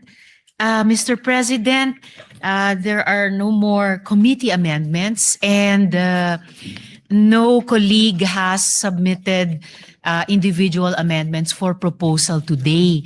So, with the indulgence of the body, Mr. President, if the body will kindly allow, and in the light also of what the Majority Leader has said, na actually round 2 na po ito ng mga barangay health workers sa buong Pilipinas since the previous or 19th Congress. If the body will allow, Mr. President, I respectfully move with the indulgence of the Majority Leader that the body closes the period of amendment on Senate Bill number 1905, Mr. President. Yes, this is actually the second time around this bill Yes, came to Mr. the floor. President. Yes, Mr. And President. last time we actually approved it. Unfortunately, hindi ho siya natuloy. No? So Yes. with that, Senator Erwin is raising his hands. We recognize Senator Erwin Tulfo. Just a short manifestation, Mr. President, Madam Chair, our sponsor. Kailangan na po siguro talaga nating ipasaho ito. Kailangan po dahil ito po ay ang ating po mga barangay health workers, ang mga first responders. Ito po nakita natin nung nagdaang earthquake sa Mindanao, sila po ang nauna. Ang mga barangay health workers po natin, ginagamot po yung may mga sugat at nag-iikot po sa iba't ibang barangay. Doon po sa Sarangani, doon po sa General Santos City. At hindi lang po sa lugar na yan, kundi sa iba't ibang panig ng ating bansa na kapag tinamaan po ng mga unos, kalamidad, sila po ang unang-unang mga rumiresponde sa mga bahay-bahay. So, ika nga, I believe it is high time that we must pass this Senate bill alang-alang po sa kanila. And it is our way of saying thank you for your service. Maraming salamat, Mr. President. Thank you for that. Maraming salamat, Madam Sponsor. Thank you for that manifestation, Senator Erwin. I believe last night was Senator JV who sponsored this bill. No, kaya ho, That's dumaan right, na ho Mr. to sa maraming debate at sa wakas, nandito tayo ulit para aprubahan. Thank you very much, Mr. President. With that, I move that we close the period of amendments. Is there any objection? Hearing none, the period of amendments hereby closed. Salamat, Mr. President. Thank you, Mr. President. Mr. President, move to approve on second reading Senate Bill number 1905 under Committee Report number 35. So, Is there any objection? Hearing none, Senate Bill number 1905 is hereby approved on second reading. Mr. President, I move congratulations. Congratulations to the sponsor. To the barangay health workers and the Majority. sponsor, Salamat, Mr. Mr. President. President. Congratulations. And to the Senate. Mr. President, move to suspend consideration of the same. The consideration of the aforementioned bill is hereby suspended. Mr. President, I move that we proceed to reference of business, short reference of business. The Senate Secretary is directed to read the reference of business. Reference to business, message from the House of Representatives, letter from the House informing the Senate that on 3 June 2026, it passed the following House bills in which it requests the concurrence of the Senate. House number A389, an act prohibiting political dynasties in national and local elective offices. Referred to the Committee on Electoral Reforms and People's Participation and Constitutional Amendments and Revision of Codes. House number 9466, an act converting the National Feeding Program into a National Nutrition Program by expanding its scope and coverage and enhancing its support mechanisms, appropriating funds therefore, amending RA 11037 or the Masustansyang Pagkain para sa Batang Pilipino Act. Referred to the Committees on Basic Education, Agriculture, Food and Agrarian Reform, Ways and Means, and Finance. Committee Report 71, jointly by the Committees on Basic Education, Agriculture, Food and Agrarian Reform, and Finance on Senate number 2272, with Senators Tulfo R, Pangilinan, Marcos, Estrada, Villanueva, Lapid, Villar M, Aquino, Ejercito, Tulfo E, and Villar C as authors. An act strengthening and expanding the National Nutrition Program, amending for the purpose Republic Act number 11037, otherwise known as the Masustansyang Pagkain para sa Batang Pilipino Act, appropriating funds therefore, recommending approval in substitution of Senate numbers 87, 219, 431, 902, 1145, 1192, 1207, 1312, 1375, 1471, and 1767. Sponsor, Senator Aquino. To the calendar for ordinary business. Majority Leader. Oo nga. Pwede rin na.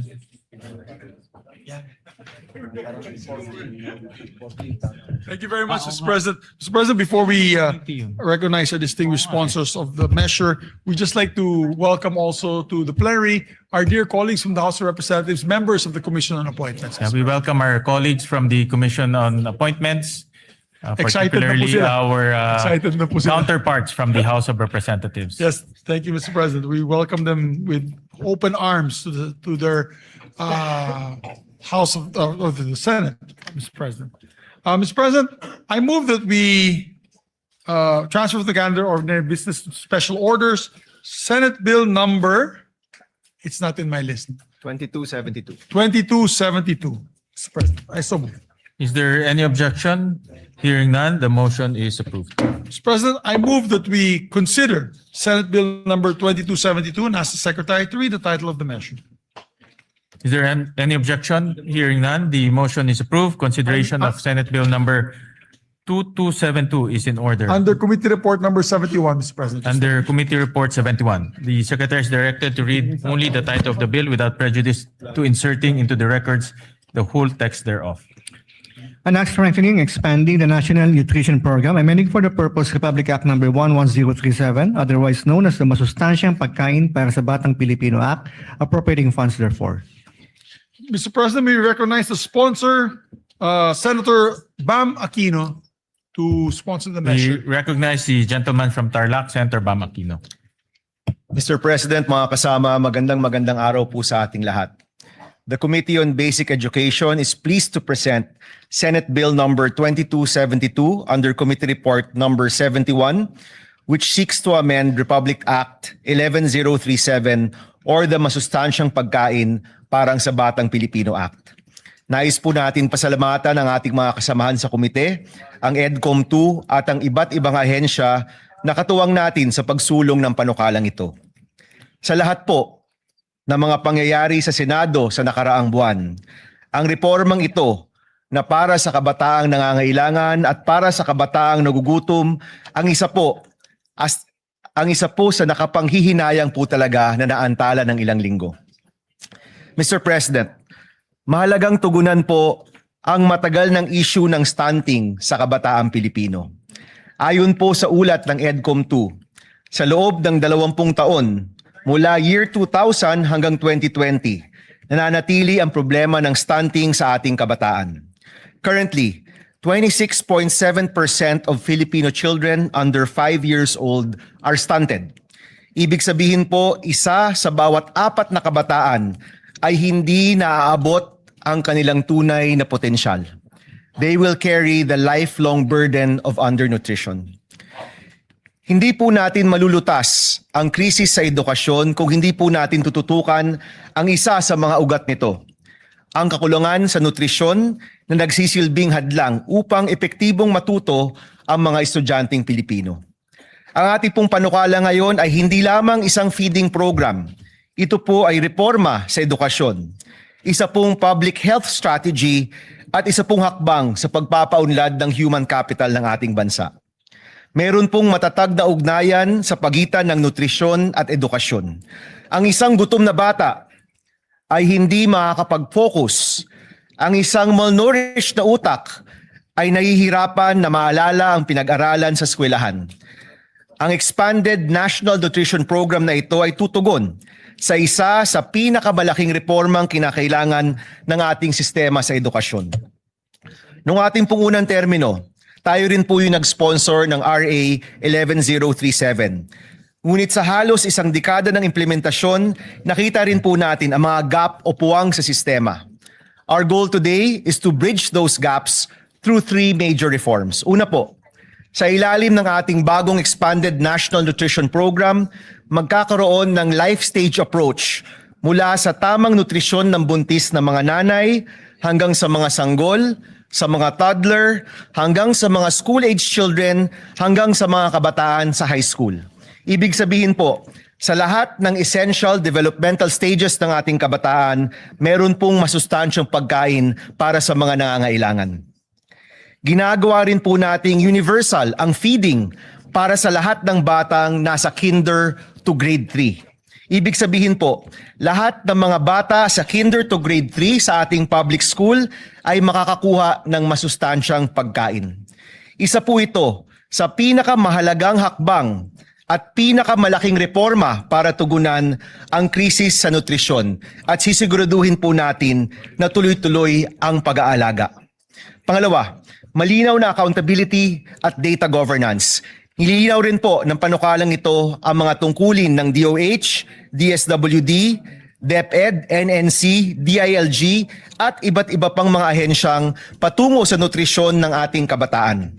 Sa pamamagitan po nito, maiiwasan ang overlap at masisigurado na may nakatutok sa nutrisyon ng bata sa bawat edad. Sisimulan din po ang isang Universal Health Record or UHR. Sa pamamagitan ng tama at updated na data tungkol sa nutrisyon, mas madali rin pong matututukan at mababantayan ang paglaki ng bawat bata mula barangay hanggang sa paaralan. Pangatlo po, ang pag-uugnay sa lokal na produksyon. Isa pong pinaglaban din po ni Senator Kiko Pangilinan.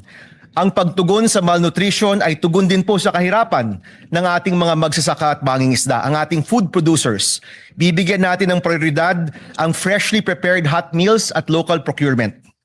Sa pamamagitan po ng diretsong pagbili sa mga lokal na magsasaka at mangingisda, sisiguro rin po natin ang kanilang kabuhayan. Kaya po yung budget para sa nutrition ay pwede rin pong magsilbing budget para sa ating lokal na agrikultura.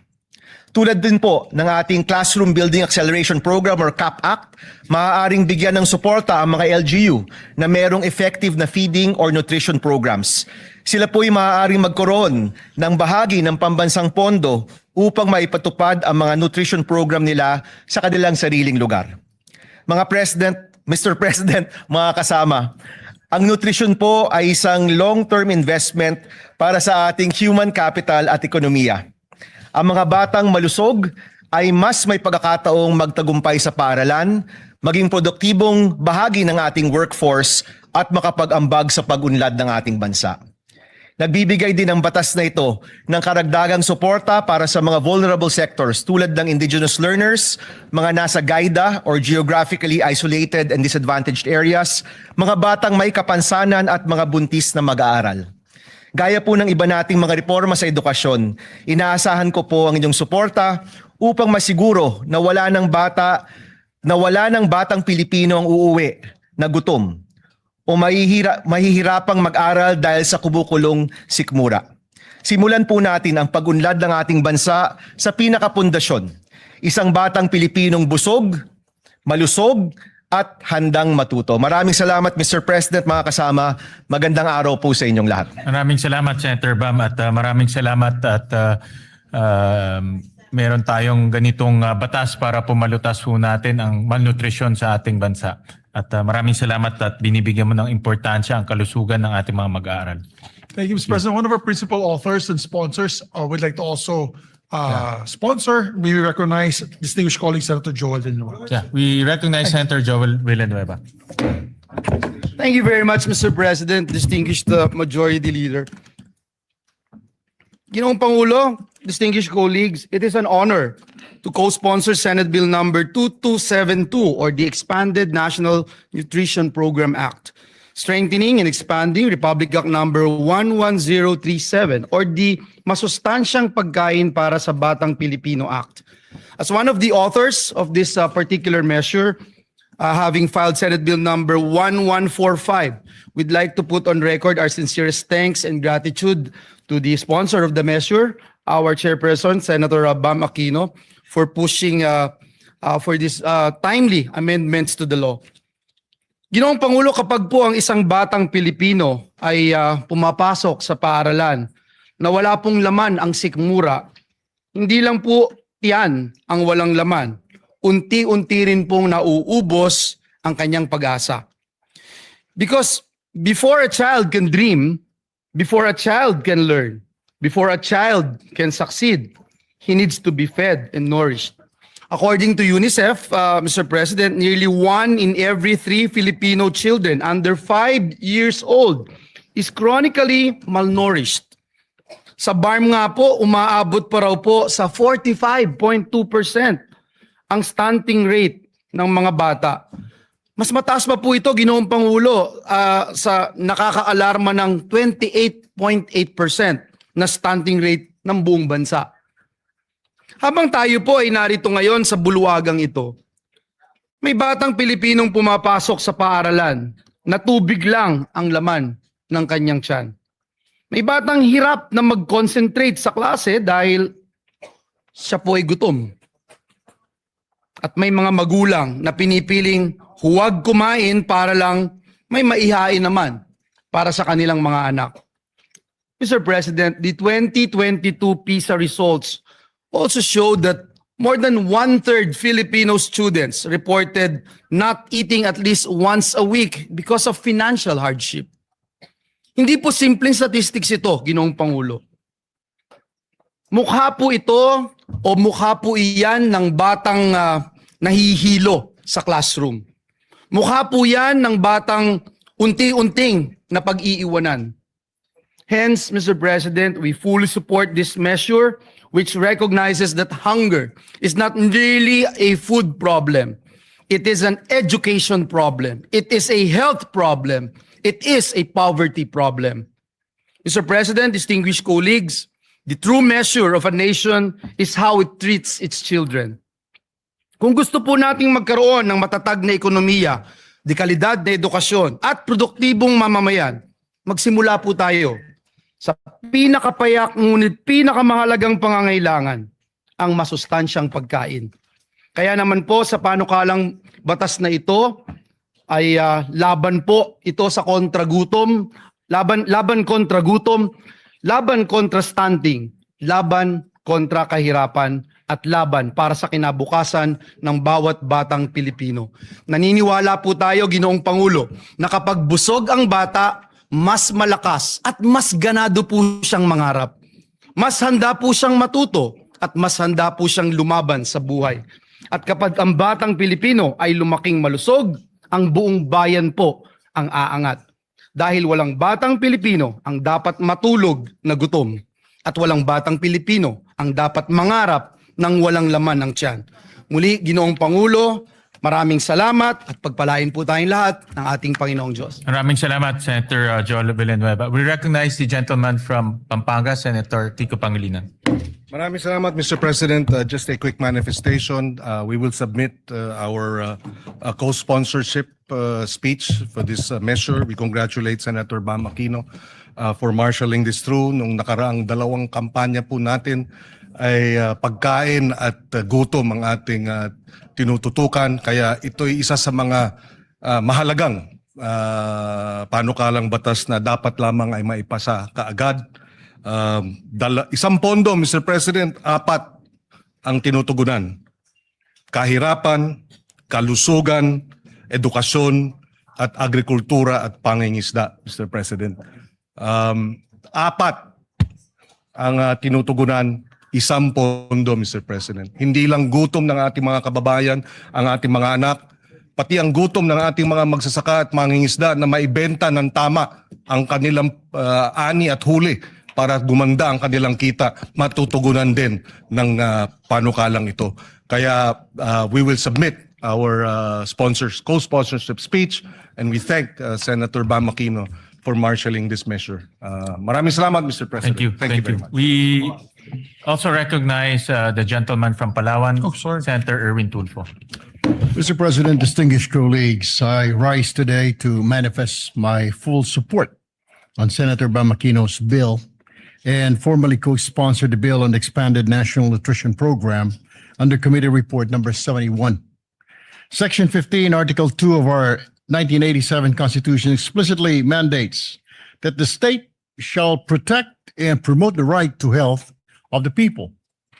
Yet, despite our past legislative efforts, we are cognizant of the stark reality that child malnutrition remains a formidable crisis in our country. Under Republic Act number 11037 or the Masustansyang Pagkain para sa Batang Pilipino Act, our national feeding program is currently limited to a period of 120 days.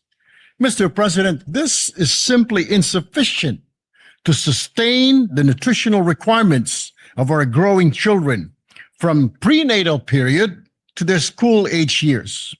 Hindi naman po nawawala ang gutom at malnutrisyon pagkalipas ng 120 days. Sa katunayan, karamihan sa mga kaso ng stunting ay nagsisimula sa unang yugto ng buhay ng isang bata. Kaya kinakailangan ang tuloy-tuloy at pangmatagalang interbensyon. It is for this reason that I also filed Senate Bill number 1471 through this measure. We seek to extend the national feeding program. Furthermore, this bill represents an opportunity to simultaneously uplift another marginalized sector by harmonizing this measure with Section 11 of Republic Act number 11321 or the Sagip-Saka Act. We mandate the direct purchase of agricultural and fishery products from accredited farmers and fisher folks cooperatives. Mr. President, by linking our national feeding initiatives directly with our local producers, we combat the hunger that impairs our students' ability to learn, and we secure reliable livelihood for our agriculture sector. Win-win solution para sa ating mga mag-aaral at magsasaka. I therefore co-sponsor this vital measure and earnestly urge my distinguished colleagues to please support its swift passage. Maraming salamat po, Mr. President. Majority Leader. Thank you very much, Mr. President. Mr. President, we congratulate the sponsors for this timely measure. We were talking about it with the Senate President really quick, just a quick manifestation. We have one of the shortest populations in Southeast Asia. There was a study recently made, and I read about it. Short in height, Mr. President, because of stunting due to malnourishment and malnutrition. And the fact is that we're a basketball-loving country. So if we do not address this, sayang naman yung pagmamahal natin sa basketball. As a matter of fact, nilampasan na po tayo ng leaps and bounds ng Vietnam and Thailand the children's height or the height average of Vietnam and Thailand, matatangkad na sila. Because early on, they had promoted the school feeding program and nutrition program. So I'd like to thank Senator Joel Villanueva and Senator Bam Aquino for this measure, Mr. President, and we hope to pass this as soon as possible time. Majority Leader, Yes, with Mr. the just a short manifestation with the intervention of the Senate, Senator Bam and the rest of our colleagues, we managed to increase the feeding program in DepEd to 28 billion pesos.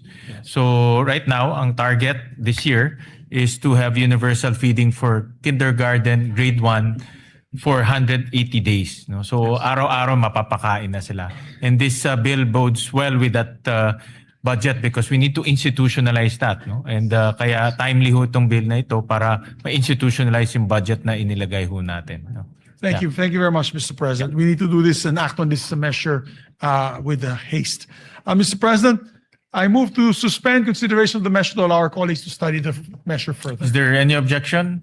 Hearing none, the aforementioned bill is hereby suspended. Mr. President, we'd just like to designate, before we suspend for the CA, we'd just like to designate the members of two bicameral conference committees that will happen very soon. I move that the Senate President rather designate the Senate conferees to the Conference Committee on the Disagreeing Provisions on Senate Bill number 1981 and House Bill number 4744. These are the bills on Private Basic Education Vouchers Assistance Act, Mr. President. Is there any objection? Hearing none, the following are designated conferees on the disagreeing provisions on Senate Bill number 1981 and House Bill number 4744. Senator Bam Aquino as chairperson, Senate President Win Gatchalian as the author of this bill, and Senator Joel Villanueva. For the minority, Senator Lauren Legarda and Senator Camille Villar. Thank you very much, Mr. President. Mr. President, I move also that we proceed with the Senate President's designation of Senate conferees to the Conference Committee on the Disagreeing Provisions on Senate Bill number 1966 and House Bill number 6636. This is the bill institutionalizing the Assistance to Individuals in Crisis Situations Act. I so move, Mr. President. Is there any objection? Hearing none. The following members are hereby designated as Senate conferees on the Conference Committee on Disagreeing Provisions on Senate Bill number 1966 and House Bill number 6636. They are Senator Erwin Tulfo as chairperson, members for the majority, Senator Ping Lacson, Senator Lito Lapid, Senator Vicente Soto III, and for the minority, Senator Bongo. Thank you, Mr. President. And also for the record, Senator Kiko Pangilinan would like to be co-author and co-sponsor of the committee report of Senator Bam, as well as yours truly, Mr. President, Yeah. if it can be made also co-sponsor and co-author. So recorded. Thank you. And Senator Rafi Tulfo as well, Mr. Yes, President. so recorded. Thank you, Mr. President. Mr. President, I move that we also we have the list of the minority members to the CA Okay. so that they can also participate in today's commission appointments. This list had come from the office of Senator Pia Cayetano.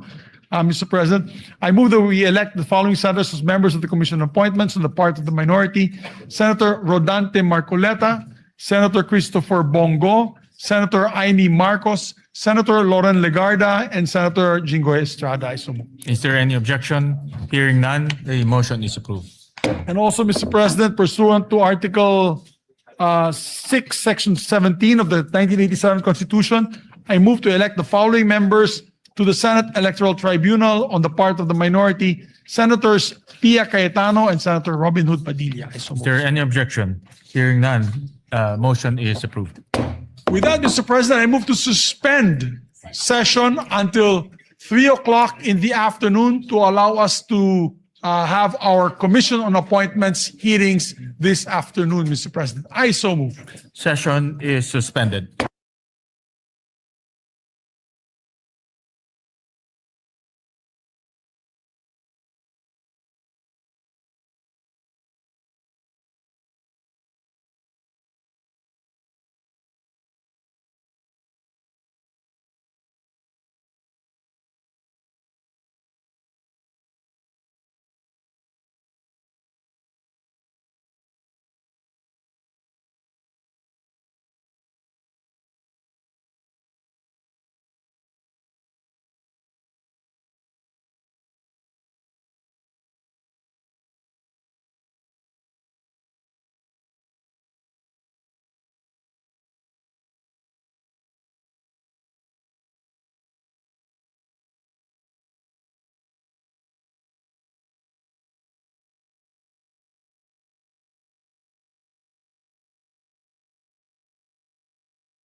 Mr. President. Mr. President, earlier this morning, when we had our resumption of session, we approved on second reading the bill of Senator Risa. This is the Barangay Health Magna Carta for Barangay Health Workers. We still have one member who wishes to just propound a bit more amendments. So I move for its reconsideration, Mr. President, with the permission of the body. Yeah. Is there any objection? Hearing none, the motion is approved. Thank you, Mr. President. Move to open the period of amendments. Is there any objection? Hearing none, period of amendments is hereby open. Mr. President, I move that we recognize once again the sponsor, Senator Risa Ontiveros, and to make their propose her amendment is no other than Senator Pia Cayetano. We recognize the gentle lady from Panay, Senator Risa Ontiveros, and to propound amendments, gentle lady from Taguig, Senator Pia Cayetano. Thank you, Mr. President. Will Her Honor be willing to hear this representation's proposed amendments? Definitely, Mr. President.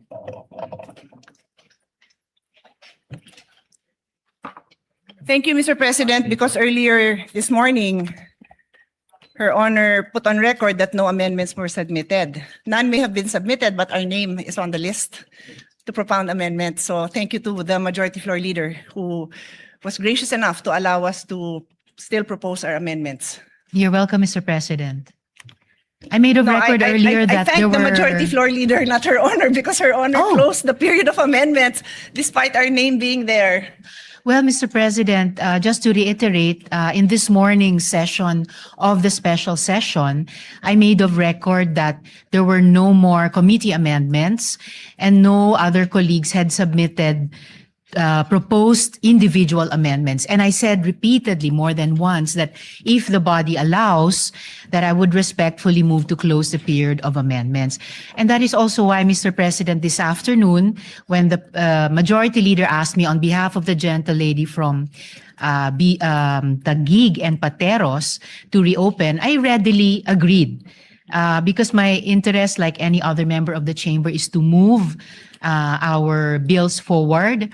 And if this afternoon, the gentle lady is desirous to present the amendments, then by all means, I gave way to the reconsideration, Mr. Thank President. you. I'll just remind the body that the practice is usually staff to coordinate if there's a name on the list, because sometimes the person who made the reservation would waive their right, and that's quite common.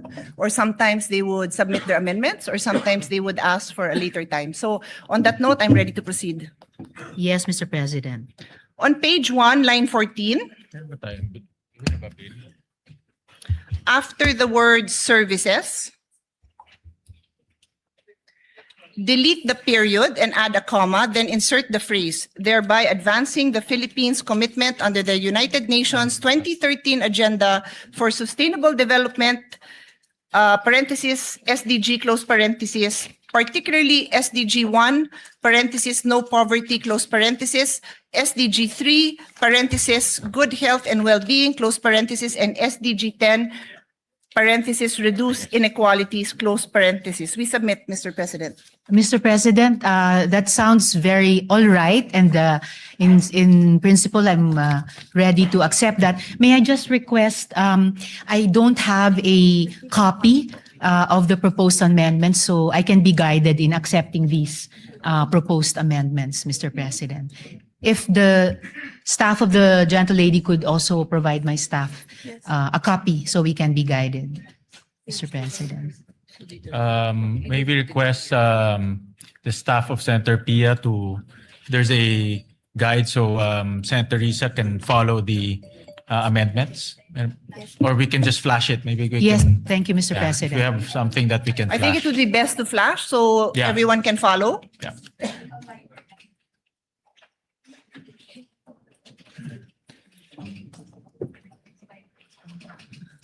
Session suspended. Thank you, Mr.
Actually, Mr. President, these are very simple, straightforward amendments, so we don't have a ready copy to share, but I can read, in the interest of moving it along, I can read the amendments, and Her Honor can check it. If there's any issue with it later on, then in the same way that we reopen, Her Honor can check. Because honestly, they're very straightforward. They're just principles which, knowing how we all have a common interest in supporting the strengthening the work of the barangay health workers. I really don't foresee that there's anything controversial. Again, happy to present, but I don't have it in a form that is presentable right now. So because I'm reading, I don't read a script. I look at the bill and then I read my amendments. That's all I There, have. it's already There, okay. flashed. So maybe as we go line by line, there will be time to prepare it. Okay. Thank you, Mr. President. That would have been fine. And in fact, yes, I have that copy already also po. And as I said earlier, yung unang pinropose na amendment ng gentle lady, it already sounded okay. But this is even more helpful now to have this matrix. Salamat po, Mr. President. Go ahead. Has this been What does accepted? the sponsor say So to the amendment? to the first proposed amendment, Mr. President, in section 2. Accepted, Mr. President. Any objection? Hearing none, amendment is approved.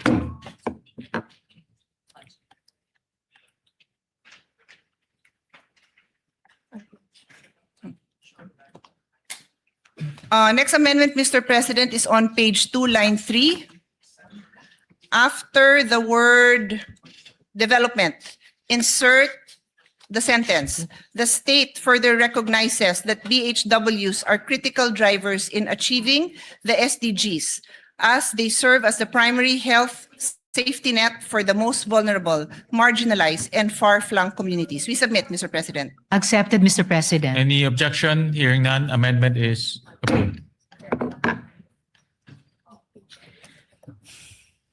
Page 6. What's next? Page 6. Okay. Next amendment, Mr. President, is on page 6, line 30. After the word field, semicolon, delete the word end. And still on the same page, line 32, after the word development, period, delete the period and replace it with a semicolon and add the word end after the semicolon. And after letter E, add a new letter F, providing technical support for the use of digital health tools and telehealth platforms in the performance of their duties. We submit, Mr. President. Sorry, Mr. President, I'm following the matrix. What section is that in? I think section Page 11, 6. Yes, Yes. Mr. President, sorry, I Letter F. see it in section 11. letter D. Yes po. So after the words and professional development. Yes. Yes, That is accepted. correct. Accepted, Any- Mr. President. Any objection? Hearing none, amendment is carried. Meron pa. Our next amendment is on page 8, line 27. Delete the word end. And on the same page, on line 31, after the word duties, delete the period and replace it with a semicolon and then add the word end and add a new number 3, which shall read psychosocial support and mental health services, recognizing the emotional, psychological, and physical demands inherent in frontline community health service. The DOH, in coordination with concerned LGUs, shall ensure that all registered BHWs, whether volunteer or employed, have access to psychosocial support and mental health services appropriate to their role and circumstances, which shall be in accordance with Republic Act number 11036, otherwise known as the Mental Health Act. We submit, Mr. President. Accepted, Mr. President. Any objection? Hearing none, amendments carried. Thank you, Mr. President. That is all. Thank you, Madam Sponsor. Thank you, gentle lady, and thank you, Mr. President. Thank you to Senator Pia, and I've worked with Senator Pia in many education bills. Lagi niyang pinapaganda at sinasharpen yung mga bills natin. Kaya maraming salamat sa amendments and interventions. Yes, thank you. Thank you very much, Mr. President. Mr. President, with that, I move to close the period of amendments. Is there any objection? Hearing none, period of amendments hereby closed. Thank you very much, Thank you, Mr. Mr. President. President. Thank you also to our colleague, Senator Pia Cayetano, and the sponsor, Senator Lisa Ontiveros. With that, I move to approve on second reading, subject to style, Mr. President, the measure. Is there any objection? Hearing none, the aforementioned bill is hereby approved on second reading, subject to style. Thank you very much, Mr. President. Move to suspend consideration of the same. The consideration of the aforementioned bills hereby suspended. Mr. President, I move that we consider Senate Bill number 1511 under Committee Report number 15. Is there any objection? Hearing none, the motion is approved. Hospital detention. Thank you very much, Mr. President. Mr. President, I move that this is the hospital detention measure. We are, of course, against hospital detention of the patients. Anti-hospital, that's right. Thank you for clarifying, Senator Pia. It's the anti-hospital detention bill or act, Mr. President. And we'd like to recognize the sponsors, Senator Lisa Ontiveros and their distinguished colleague, Senator Pia Cayetano, to propound the amendments, Mr. President. We're in the period of amendments, just for the We information. recognize the gentle lady from Panay, Senator Lisa Ontiveros, and to propound her amendments, Senator, the gentle lady from Taguig, Senator Pia Cayetano. Thank you, Mr. President.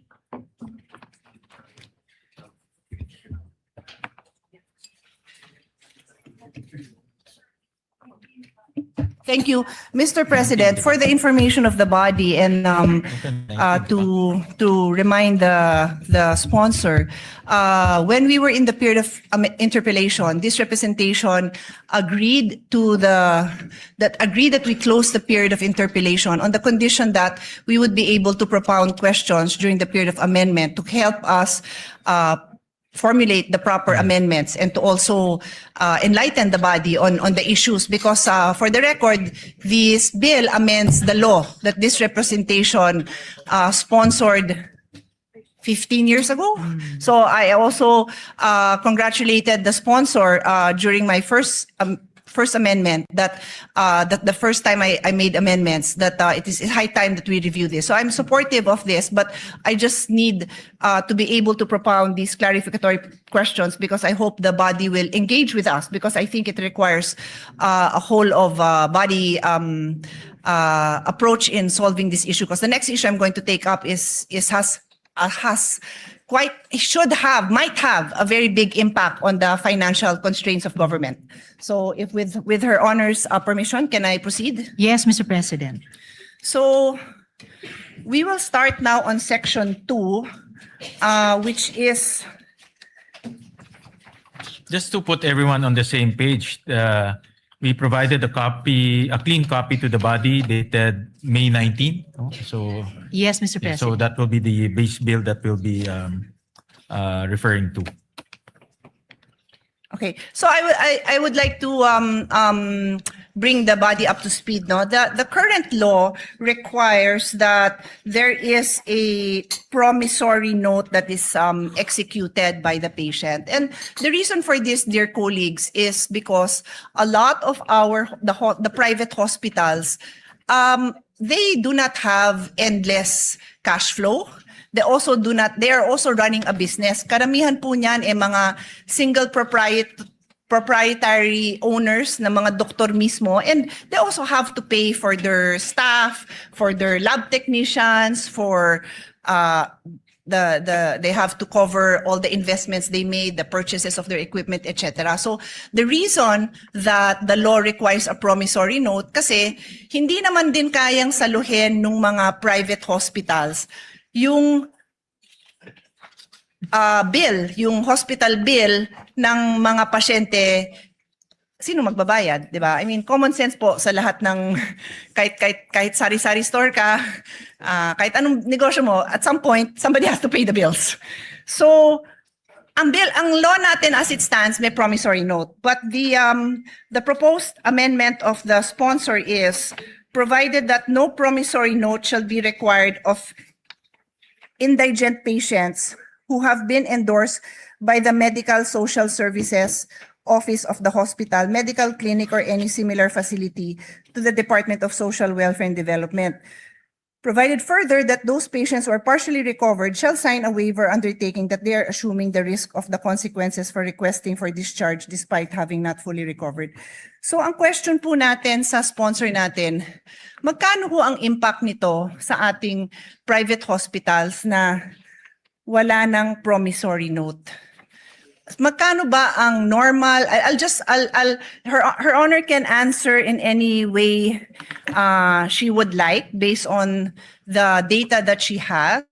Ilan ba ang indigent patients natin na pumapasok sa DOH hospitals? Because for now, pag DOH hospital, sabi ng DOH at ng PhilHealth, wala nang babayaran. Yun ang zero Balance billing. ZBB.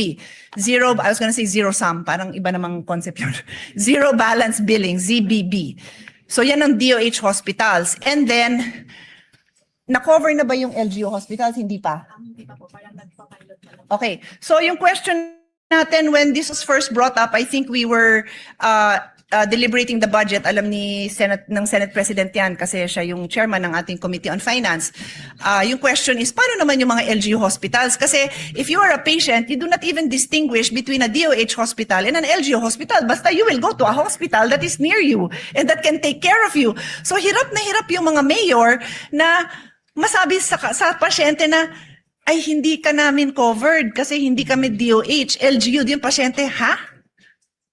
They do not understand that distinction because in their mind, this is a public hospital. Sabi, ZBB. So later on, nag-clarify ang DOH na DOH hospitals lang. And then now, my understanding is they are piloting some LG hospitals. I might have some numbers. I will also be happy to share what I have, but I believe it is incumbent upon the sponsor who is now proposing na wala ng promissory note kasi sino ang sasagot nito? Ang concern ko is we are partners, public and private institutions are partners in delivering health service in this country. So we do not want to see these private hospitals shut down because wala na hong magbabayad ng kanilang mga bills. I don't know if there are arrangements that have been made already prior to the passage of this bill to ensure that these private hospitals will be paid. Because even the LGU hospitals, nandun pa lang tayo sa dry run or ang tawag doon? Pilot testing. So I give the floor to Her Honor to enlighten us because I would love to be able to support the needs of the indigent patients, but I also don't want the private hospitals to close. Thank you, Mr. President. Of course, I also share that particular concern of the gentle lady from Taguig and Pateros. As to her first question, kung magkano lahat-lahat ang magiging financial implications sa mga ospital kung maipasa natin itong batas na ito. Unfortunately, there's no concrete data of the universe of that amount, but at the very least, pwede nating sabihin na variable yung fees, no? The fees range from as low as 50,000 pesos to 1 million pesos per patient. Depende sa kaso. Then of course, we would need to multiply that to come up with the range, multiply that with yung pangalawang tanong ng gentle lady kung ilan lahat yung mga indigent patients ang hindi nakakasettle ng bills nila under the current system.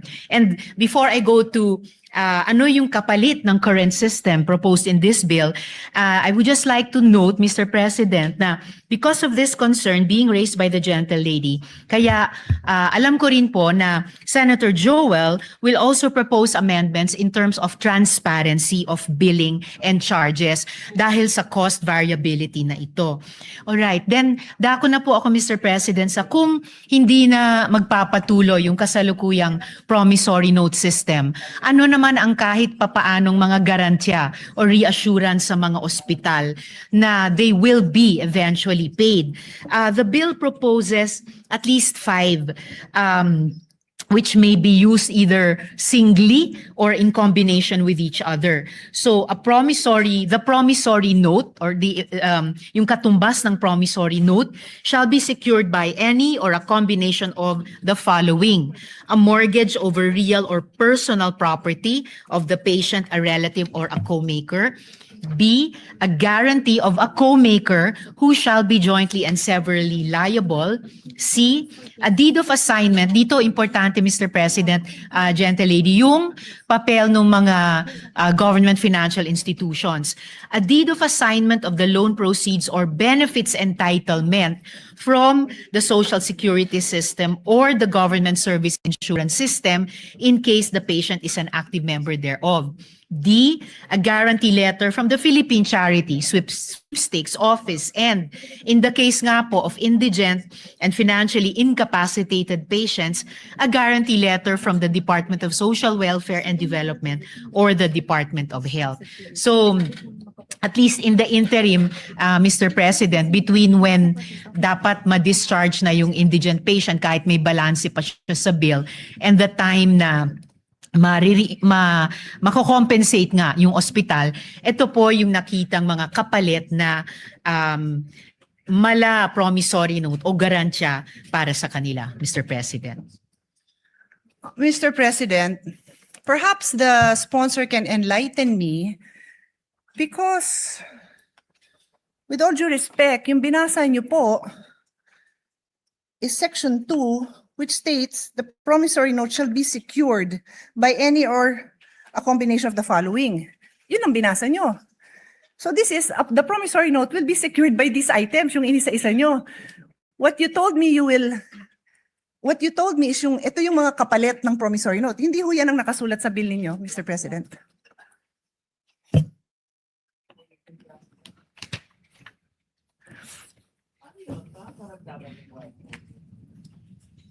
No, Mr. President, it will be a different system. Kung dati the indigent patient and his or her family were on their own to execute a promissory note kahit wala or kulang na kulang ang anumang collateral. Here, there is a promissory note in their name but backed up not by them all by their lonesome, pero itong mga social protection and government financial institutions natin. And without leaving this topic, if the gentlelady wishes to pursue it, just relating to an earlier question of hers, in terms of proxy data, yung tinatanong po nila na magkano magiging cost implications, lalo na sa mga private hospitals, kung maipasa yung batas na ito. So babalikan, sorry, just so for clarity lang, Yes. binabalikan niyo yung unang question ko kasi yung question natin ngayon is your response to me. Yes. So which one first? Because Sabi hindi ko ba po, tayo- Mr. President, na without leaving this topic, just para hindi So ko balikan natin malimutan. yung sa numbers. Yes, Okay, I just sure. want to add Okay. yung sagot ko kanina dun sa isa sa mga naunang tanong ng gentlelady na to use proxy data, if private hospitals are claiming 7 to 10 billion pesos from PhilHealth, then at least for purposes of discussion, we could assume around that amount yung implication sa kanila kapag maipasa itong batas. So that 7B to 10B worth of payments due sa kanila ay ipasasalo natin sa ganitong bagong sistema. And then, again, mindful of the... Can I comment on that one? Yes, Kasi Mr. otherwise, either I'll comment on this now or Yes. ililista ko lang kasi It's all right, Mr. President. sige. So, the gentlelady may her proceed. honor's theory is that based on the claim of private hospitals to PhilHealth, and her honor said it is 7 to 10 billion, yan yung ina-assume ng ating amount that is needed to cover indigent patients. Yes, Mr. President. Saan mo nanggaling yung figure na yon? From PhilHealth, Mr. President, with this What is the exact line item for that? Because I've spoken sponsor the budget of PhilHealth and maraming hinihingi ang PhilHealth. So hindi ko kaya tanggapin na yan necessarily ang pang-indigent because the record also shows napakaraming indigent bother going to the hospital because alam nila wala sang pangbayad. So this is probably the bill for lower middle class or middle class patients who cannot even cover the bill. Hindi pa yata ito yung sa indigent. So we have to be clear to mention numbers that definitely covers the sector that we are referring to. Yun lang naman yung reason kung bakit nagtatanong ako ng numbers kasi nakakatakot magpasa ng batas na to at batas ko to at gusto ko naman talaga siyang pagandahin na hindi tayo clear sa figures natin, Mr. President. Yes, Mr. President, I'm just pulling up the disaggregated data for which we came up with this proxy data of a range of 7 to 10 billion pesos. And I will be giving that to the gentlelady during this interpellation or this period of amendments. Additionally, Mr. President, before returning to the latest concern of the gentlelady, mindful of the apprehensions and reservations raised by the good senator from Taguig and Pateros regarding the possible cost implications to government, the sponsor wishes to place on record that the provision is anchored on the availability of medical assistance programs of various government agencies as provided under this bill na binanggit ko nga, Mr. President, as well as, of course, the continued implementation of the government's zero balance and no balance billing policies. And in line with this, the sponsor is likewise inclined to accept the proposed amendment of the good senator from Taguig when she proposes it, requiring the Department of Health to establish the criteria for indigency and the requirements necessary to qualify for the said exemption at a later time, Mr. President.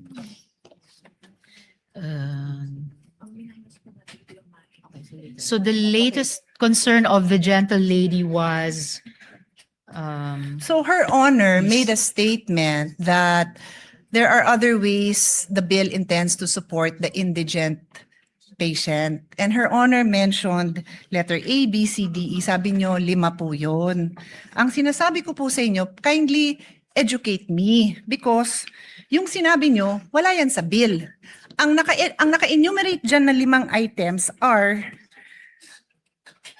it says the promissory note will be secured by any of the following. So may promissory note pa rin. So Her Honor is simply addressing dalawang sitwasyon natin.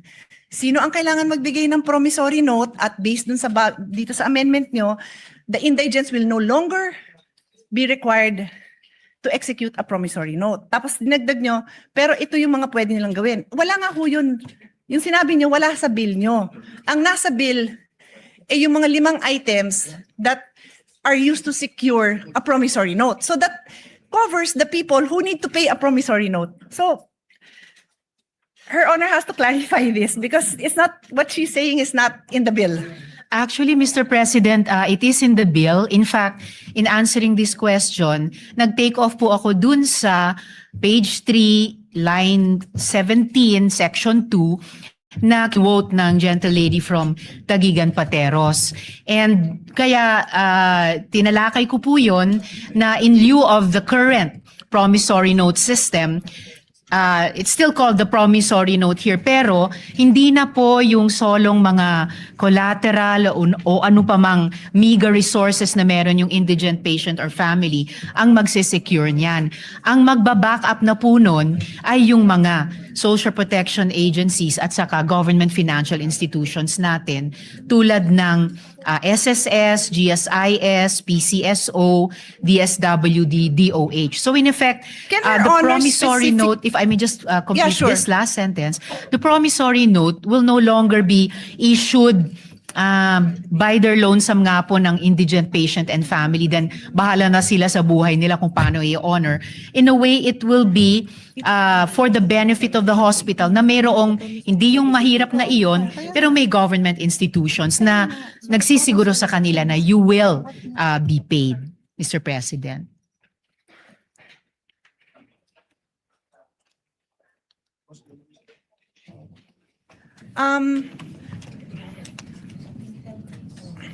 Should we suspend? Because what Her Honor is saying is not written in the bill. So I don't know if We Her may Honor suspend, would Mr. President, like but- me to approach and try to explain, because I understand what Her Honor is trying to say. What I'm saying is it's not written in the bill.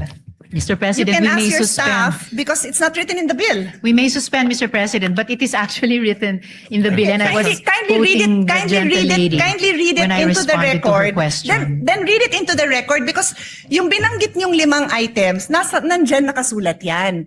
But line 27, section 2, line 27 says, the promissory note shall be secured by any or a combination of the following. Yun nga kung binanggit nyo, nandyan yan. But it says a promissory note will be secured. My question was, paano mabubuhay ang mga ospital kung wala ng promissory note? Hindi nyo pwedeng ibato ito kasi ito sabi, the promissory note will be secured by the following. Perhaps Your Honor would like to make an amendment that says that in lieu of the promissory note, kasi yun ho ang sinasabi ninyo. Ang sinasabi ko, hindi nga ho nakasulat. So would you like to propose? Because we are happy to study and support. But hindi nga ho nakasulat yun. Yun lang naman ang puntos ko. Hindi pwede kasi yung intention natin, hindi klaro sa batas. Well, that's why I'm glad, Mr. President, that we are in the period of amendments, because this representation is very open to proposed amendments, including subject to style, to not just improve the content of the bill, pero klaruhin ang crystal clear kung ano po yung intent niya. So no problem with that, Mr. President. Yes, and that is what I'm doing by using the period of amendment to make the interpellations. I am making it known to the sponsor that what she is saying is not in the bill. So I believe if yun po ang intention ng sponsor, then kayo po ang isulat niyo po yun kasi kayo ang nagsabing yun yung gusto niyong gawin eh. Di kayo po ang magsulat nun, and we will be happy to review it kasi hindi ko po amendment yun. Ako yung nagtatanong kung ano ang gagawin ng ospital kung wala siyang promissory note. So sabi niyo ito. So tinatanong ko saan nakasulat yun. No And then- problem, Mr. President. We can improve this in this very period of amendments. Thank you. Tapos balikan ho natin yung expenses, no?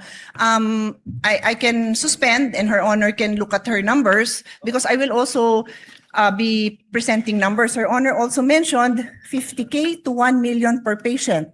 So does Her Honor intend to, kasi yun yung unang binanggit nyo. So does Her Honor intend to come up with a number based on those, that range of expense that Her Honor mentioned? Kasi kailangan nga natin ng number because we have to find out where will we get this amount to support naman these private hospitals. Otherwise, this is a disaster because ang mangyayari, pipila lang sila sa Malacanang, magmamakaawa sila na wag ipasa to. Sayang naman yung effort natin dahil we all have the same intention. Pagandahin yung health system natin. Wag ma-detain ang mga tao, masuportahan ng mga indigents, but we have to know our numbers before we make this kind of amendments. And one more on that section, so maybe we can take a break so we can work on this section. Before we go on to the one more point of the gentlelady, Mr. President, definitely this is not going to turn out to be a disaster. The whole point of the bill, as the gentlelady herself has said, is to amend and update the original law. And that is why we are in the period of amendment to further improve it, Mr. President. The only reason I use the word disaster, Mr. President, because time and again, the small private hospitals have practically kneel down in front of us, begging us for support.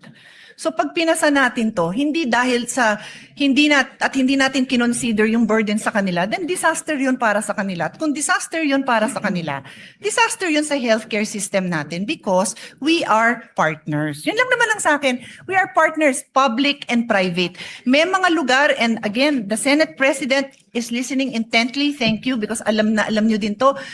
There are areas where there are no public hospitals. So, private hospital yung inaasahan mo doon. Tapos, kung yung mga indigent patients, sabi natin, magpapasa tayo, wala nang promissory note. At again, forgive me kung hindi ko lang naiintindihan. Kaya nga sabi ko, please feel free to point it out and educate me kung saan dyan nakalagay. Ano ba yung in lieu of the promissory note na matatanggap ng ospital?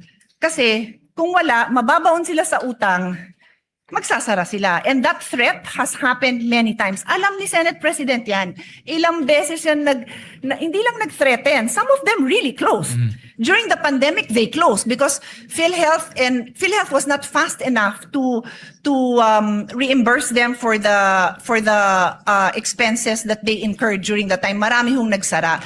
So I'm just banking on experience to ensure that what we pass is a responsible response to this issue. So before I leave section 2, ang idadagdag ko is, did Her Honor take up during the hearings this possible amendment na lahat ng indigent patients wala ng promissory note? Na-take up ho ba yan sa hearing so that you would be able to hear the concerns of the different sectors, including the small private hospitals, the small clinic owners, yung mga lying-in clinic. Maliit lang ang singil niya na pag nanganak ha.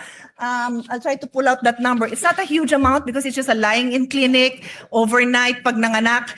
So pag indigent, the amendment now is lahat ng indigent patients wala nang babayaran. Wala nang promissory note. Sorry, to be clear, wala nang promissory note. So, was this taken up during the hearing so that marinig natin yung side nila? No, Mr. President, it wasn't taken up to have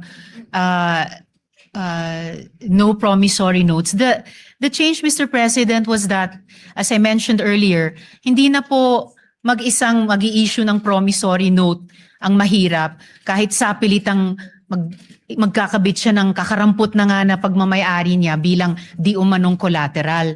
Ang magbaback up na po ng promissory note, which is now more a document for the benefit of the hospital, ay ito nga pong mga social protection at saka government financial institutions na binanggit ko po kanina. So, ang ibig niyo, so two things I want to establish. Number one, hindi nyo nga na-take up yan, pero ang impact nito napakalaki sa private hospitals.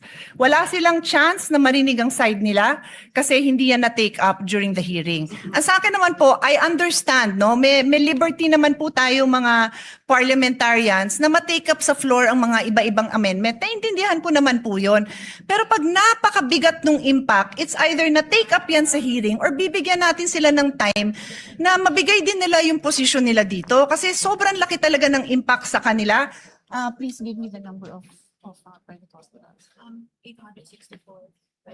There are 864 private hospitals spread out all over the country. And like I said, there are certain areas where there are no public hospitals. So ang tatakbuhan lang ng tao, private hospitals. So kung hindi sila narinig sa hearing, sana man lang marinig din natin yung position nila on this issue. And before, as I said, I leave section 2. Your Honor If keeps the gentle lady would allow, Of we course. move to another No, I'm not leaving yet. point. I have another point on section 2. If I may just respond to this latest point. I did not say po na hindi inimbita ang mga private hospitals. We did invite them to the hearing, and as far as we can remember, they had no opposition to changing the promissory note system, and in large part changing it by backing it up, hindi sa collateral ng mga mahihirap na, kundi yung guarantee at financial capacity ng mga government financial institutions at saka social protection agencies. Ang sinabi ko pong hindi ay hindi natalakay ang isang no promissory note system. But did we invite the private hospitals? We did po, Mr. President. Yes, thank you for clarifying that. Maganda namang clarification yon kasi magandang napapakita naman natin na naimbita naman. Pero yung topic na yan hindi na pag-usapan. And if Her Honor, again, may clarify, ano ho ba yung version ng bill na natalakay doon? Yung no promissory note sa indigent patient, sabi ng ating sponsor, hindi natalakay. How about yung no promissory note to senior indigent patients? Natalakay yata yon. Tama ho ba ako? Yes, Mr. President, tinalakay po para Okay. sa senior citizens. So ang pagkakaintindi po natin, and again, correct me if my understanding is wrong, ang na-bring up at ang alam ng mga nag-attend ng hearing is that i-consider yung no promissory note sa senior indigent patient. Kaya lang, pagdating na sa committee report, naging indigent patients lahat na. Kaya nga pati yung example ko na maternity lying in clinic, kasama na rin po dyan. Ang laki rin ho ng tama nila. When I said 800 plus hospitals,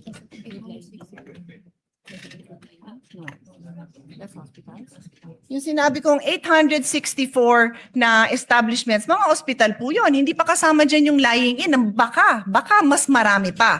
So that's why I'm just asking, do we know? And I'm not a stickler for kailangan na take up yan sa hearing. Pero ang sa akin, I am a stickler for narinig ba natin yung concerns nila at yung side nila.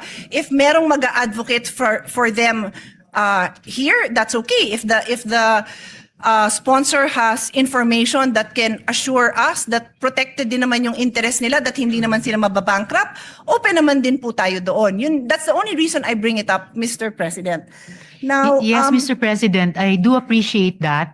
And kaya nga po, the bill, gusto niyang i-bring in yung financial power at stability ng mga government financial institutions natin, including nga po the pension institutions and the social protection departments. Additionally, Mr. President, looking at page 4, lines 14 to 17, yun po yung letter E dito po sa section 2 natin, assumed po doon yung coverage for the indigent and the financially incapacitated. Kasi nga po nakalagay dito, in lieu of a promissory note, a guarantee or a reference letter from DOH or DSWD ang mag-assume. So, as the gentlelady and I were starting to discuss earlier, we can in this period of amendments, clarify the wordings to assume that promissory equals guarantee. So a promissory note is a guarantee note of these agencies and institutions of government. So sa ngayon, no promissory note for senior citizens, but this representation is anticipating or it has an amendment from the Senate President na ang mako-cover all indigent patients. And I'm very willing to, I support that. So the amendment po, yung covering all indigent, I would accept. And that is also why, Mr. President, we are accepting, again, to reiterate, we are accepting the proposed amendment of the gentlelady for DOH to put eligibility criteria in recognition of her concern. And in fact, I already accepted that, Mr. President, last month, for the record. And for the record, I have no issue covering indigent patients. I am just asking for the financial data so that we are assured that when we go into the budget debates, we will have the full support of all our colleagues to support this amount because mababankrupt nga ang mga private hospitals. And again, I am very willing to hear the numbers to ensure that hindi sila mababankrupt kasi yun lang naman yung objective natin, Mr. President, to ensure that we have a healthy health ecosystem na buhay ang ating private health institutions at nandyan yung mga support na kailangan nila. Kasi bago nga itong factor na dinadagdag natin. It's new. It's new. It does not exist now. Indigent patients are required to provide a promissory note, which means they have the legal obligation, to be clear sa mga nakikinig, they have the legal obligation to cover that amount. That is the meaning of a promissory note. You have Yes, a Mr. legal backing President. to cover that amount. So I understand what Her Honor is saying, that she has these government agencies that will provide, and Her Honor even mentioned letter E on the next page. Wala hong problema yon, pero I will just end this point, Mr. President, and ask Her Honor to read line 27, which is on page 3. Line 27 lang po, hanggang 30, kasi marami namang nakabura doon eh. Let's put it on record. The gentlelady would like me to read it. So page 3, lines 27 to 30, the promissory note shall be secured by any or a combination of the following. And is Your Honor, is my understanding correct that yung the following na yan nga po yung 5 na binanggit nyo? Tama ho ba ako? Tama po, Mr. President. So, anong binasa nyo? The promissory note shall be secured. So, we are talking about a situation where there is a promissory note involved. And what I have been trying to say, Your Honor, is for the indigent patient, it is your amendment that says that line 17, would Her Honor like to read? I can read it, she can read it, but that is your amendment, Your Honor. Line Yes, Mr. 17. President, provided that no promissory note shall be required of indigent patients who have been endorsed by the Medical Social Sciences Services Office of the hospital, medical clinic, or any similar facility to the Department of Social Welfare and Development. And just to reiterate, Mr. President, earlier, sinabi ko na rin po na we can clarify wordings to assume promissory equals guarantee. So it could be a guarantee note.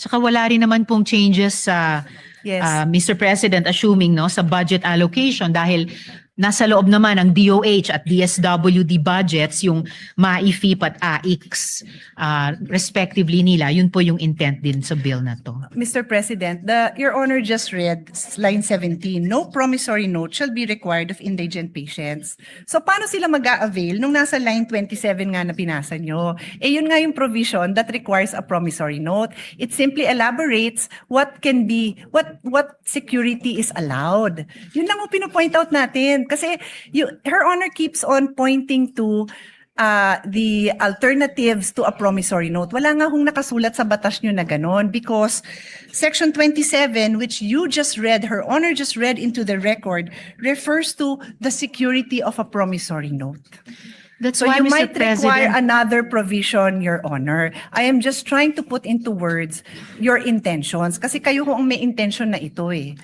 although Mr. President, as I already mentioned earlier, yung in terms of yung wording, yung language ng bill, pwede na nga pong palitan yung promissory note with guarantee note just to indicate nga na hindi na po ito yung kasalukuyan, hindi nga dating kasalukuyang sistema na sapilitang pinapapirma yung mahirap na pasyente o pamilya niya ng promissory note. Kahit halos wala siyang maidikit na collateral dyan. So if it makes it clearer, change promissory note to guarantee note. And of course, kung saan sa bill nag-a-appear yung salitang promissory, papalitan din ng salitang guarantee note. Ang importanteng pagbabago, Mr. President, ay pinapasok na po natin yung financial backing nitong mga pension systems at nitong mga government agencies, nitong mga government financial institutions, na ito yung magsaspare dun sa mahirap na pasyente at pamilya niya na sapilitang magpirma ng promissory note. Ito rin yung assurance sa ospital, pati yung mga private hospitals na definitely mababayaran sila. Kung tama po yung estimation po namin na 7 to 10 billion pesos ang financial implication, particularly sa mga private hospitals. Certainly, pag sinuma natin yung financial might nitong nakalista sa 5 letters dito, kakayanin po nilang garantiyahan yan. And yan ang assurance na mababayaran ang mga ospital sa mga serbisyong ibinibigay nila sa mga indigents, Mr. President. With the kind permission of Senator Pia, the way I understand it, dalawa po yung categories, may indigent and non-indigent. Ang indigent, hindi na po pwede mag-issue ng promissory note. Dito papasok si DSWD para to assure the payment to the hospitals. For non-indigent, pwede pa rin mag promissory note backed by the 5 different guarantees. So, in Maaari other po, words, Mr. President. I think that's the way That it's is correct. structured. But that is correct. Yeah. So I think ang suggestion ko ho is to make it very clear that for indigent, it's the government that will assure the payment to the hospital so that yung Yes. operations nila, I see the point of Senator Pia, Papatuloy. hindi ma-hamper yung operations nila. I think that should be stated clear in the bill. Para kung ako man si hospital, walang promissory note, si government na will step in and pay for my arrears. Yes, Mr. President, and will do to make it clearer. Pero salamat din sa pagbanggit kahit yung mga non-indigent, halimbawa yung mga middle class. Minsan kahit middle class po ay maaring kapusin. So this could be like a range of financial buffer para sa mga pasyente. Yung mga indigent talaga at least masasandigan nila itong mga institusyon, and yung non-indigent if necessary at kung magkakwalipika sa mga criteria, maaring mag-avail of din kahit partially. Pero syempre, alam naman po natin ang pinakamadalas na de-detain dahil may bill or may balance pa sa bill ay yung mga mahihirap. So sila po yung aasahan sana natin dito sa 5 nakalista. Yeah, well, I suggest for the indigent, good sponsor, malista natin yung DSWD, DOH, PhilHealth, even PCSO, yung mga government institutions who provide assistance, so that kung ako yung hospital, alam ko, assured din ako na mababayaran din ako. Yun ang, I think Senator Pia is correct in saying, pag maliit ka, wala ka ng, you rely on your cash flow eh. Pag mawawala yung cash flow na yun, mahirapan sila to continue with their operation. And we'll provide some suggestions to that effect. Salamat, Mr. President. So ngayon pa lang, I could see 2 possible conditions na isasama natin or criteria. Kapag indigent patients, no promissory note. And for other patients, maaring may promissory note pero backed up pa rin by the 5 securities bilang guarantee sa hospital. And I thank the good Senate President for those that additional guidance. Mr. President, we could suspend for the moment so that we can fix the provision with the staffs, both of the good gentlewoman and the Senate President. Yeah. So with that, Yes, yeah. but what thank you for that. Thank you for the clarification, Mr. Senate President, because that's exactly what I was trying to say. All right. I was just pointing that out, that it is not clear where that money will come from. And what we have not established is what is that amount?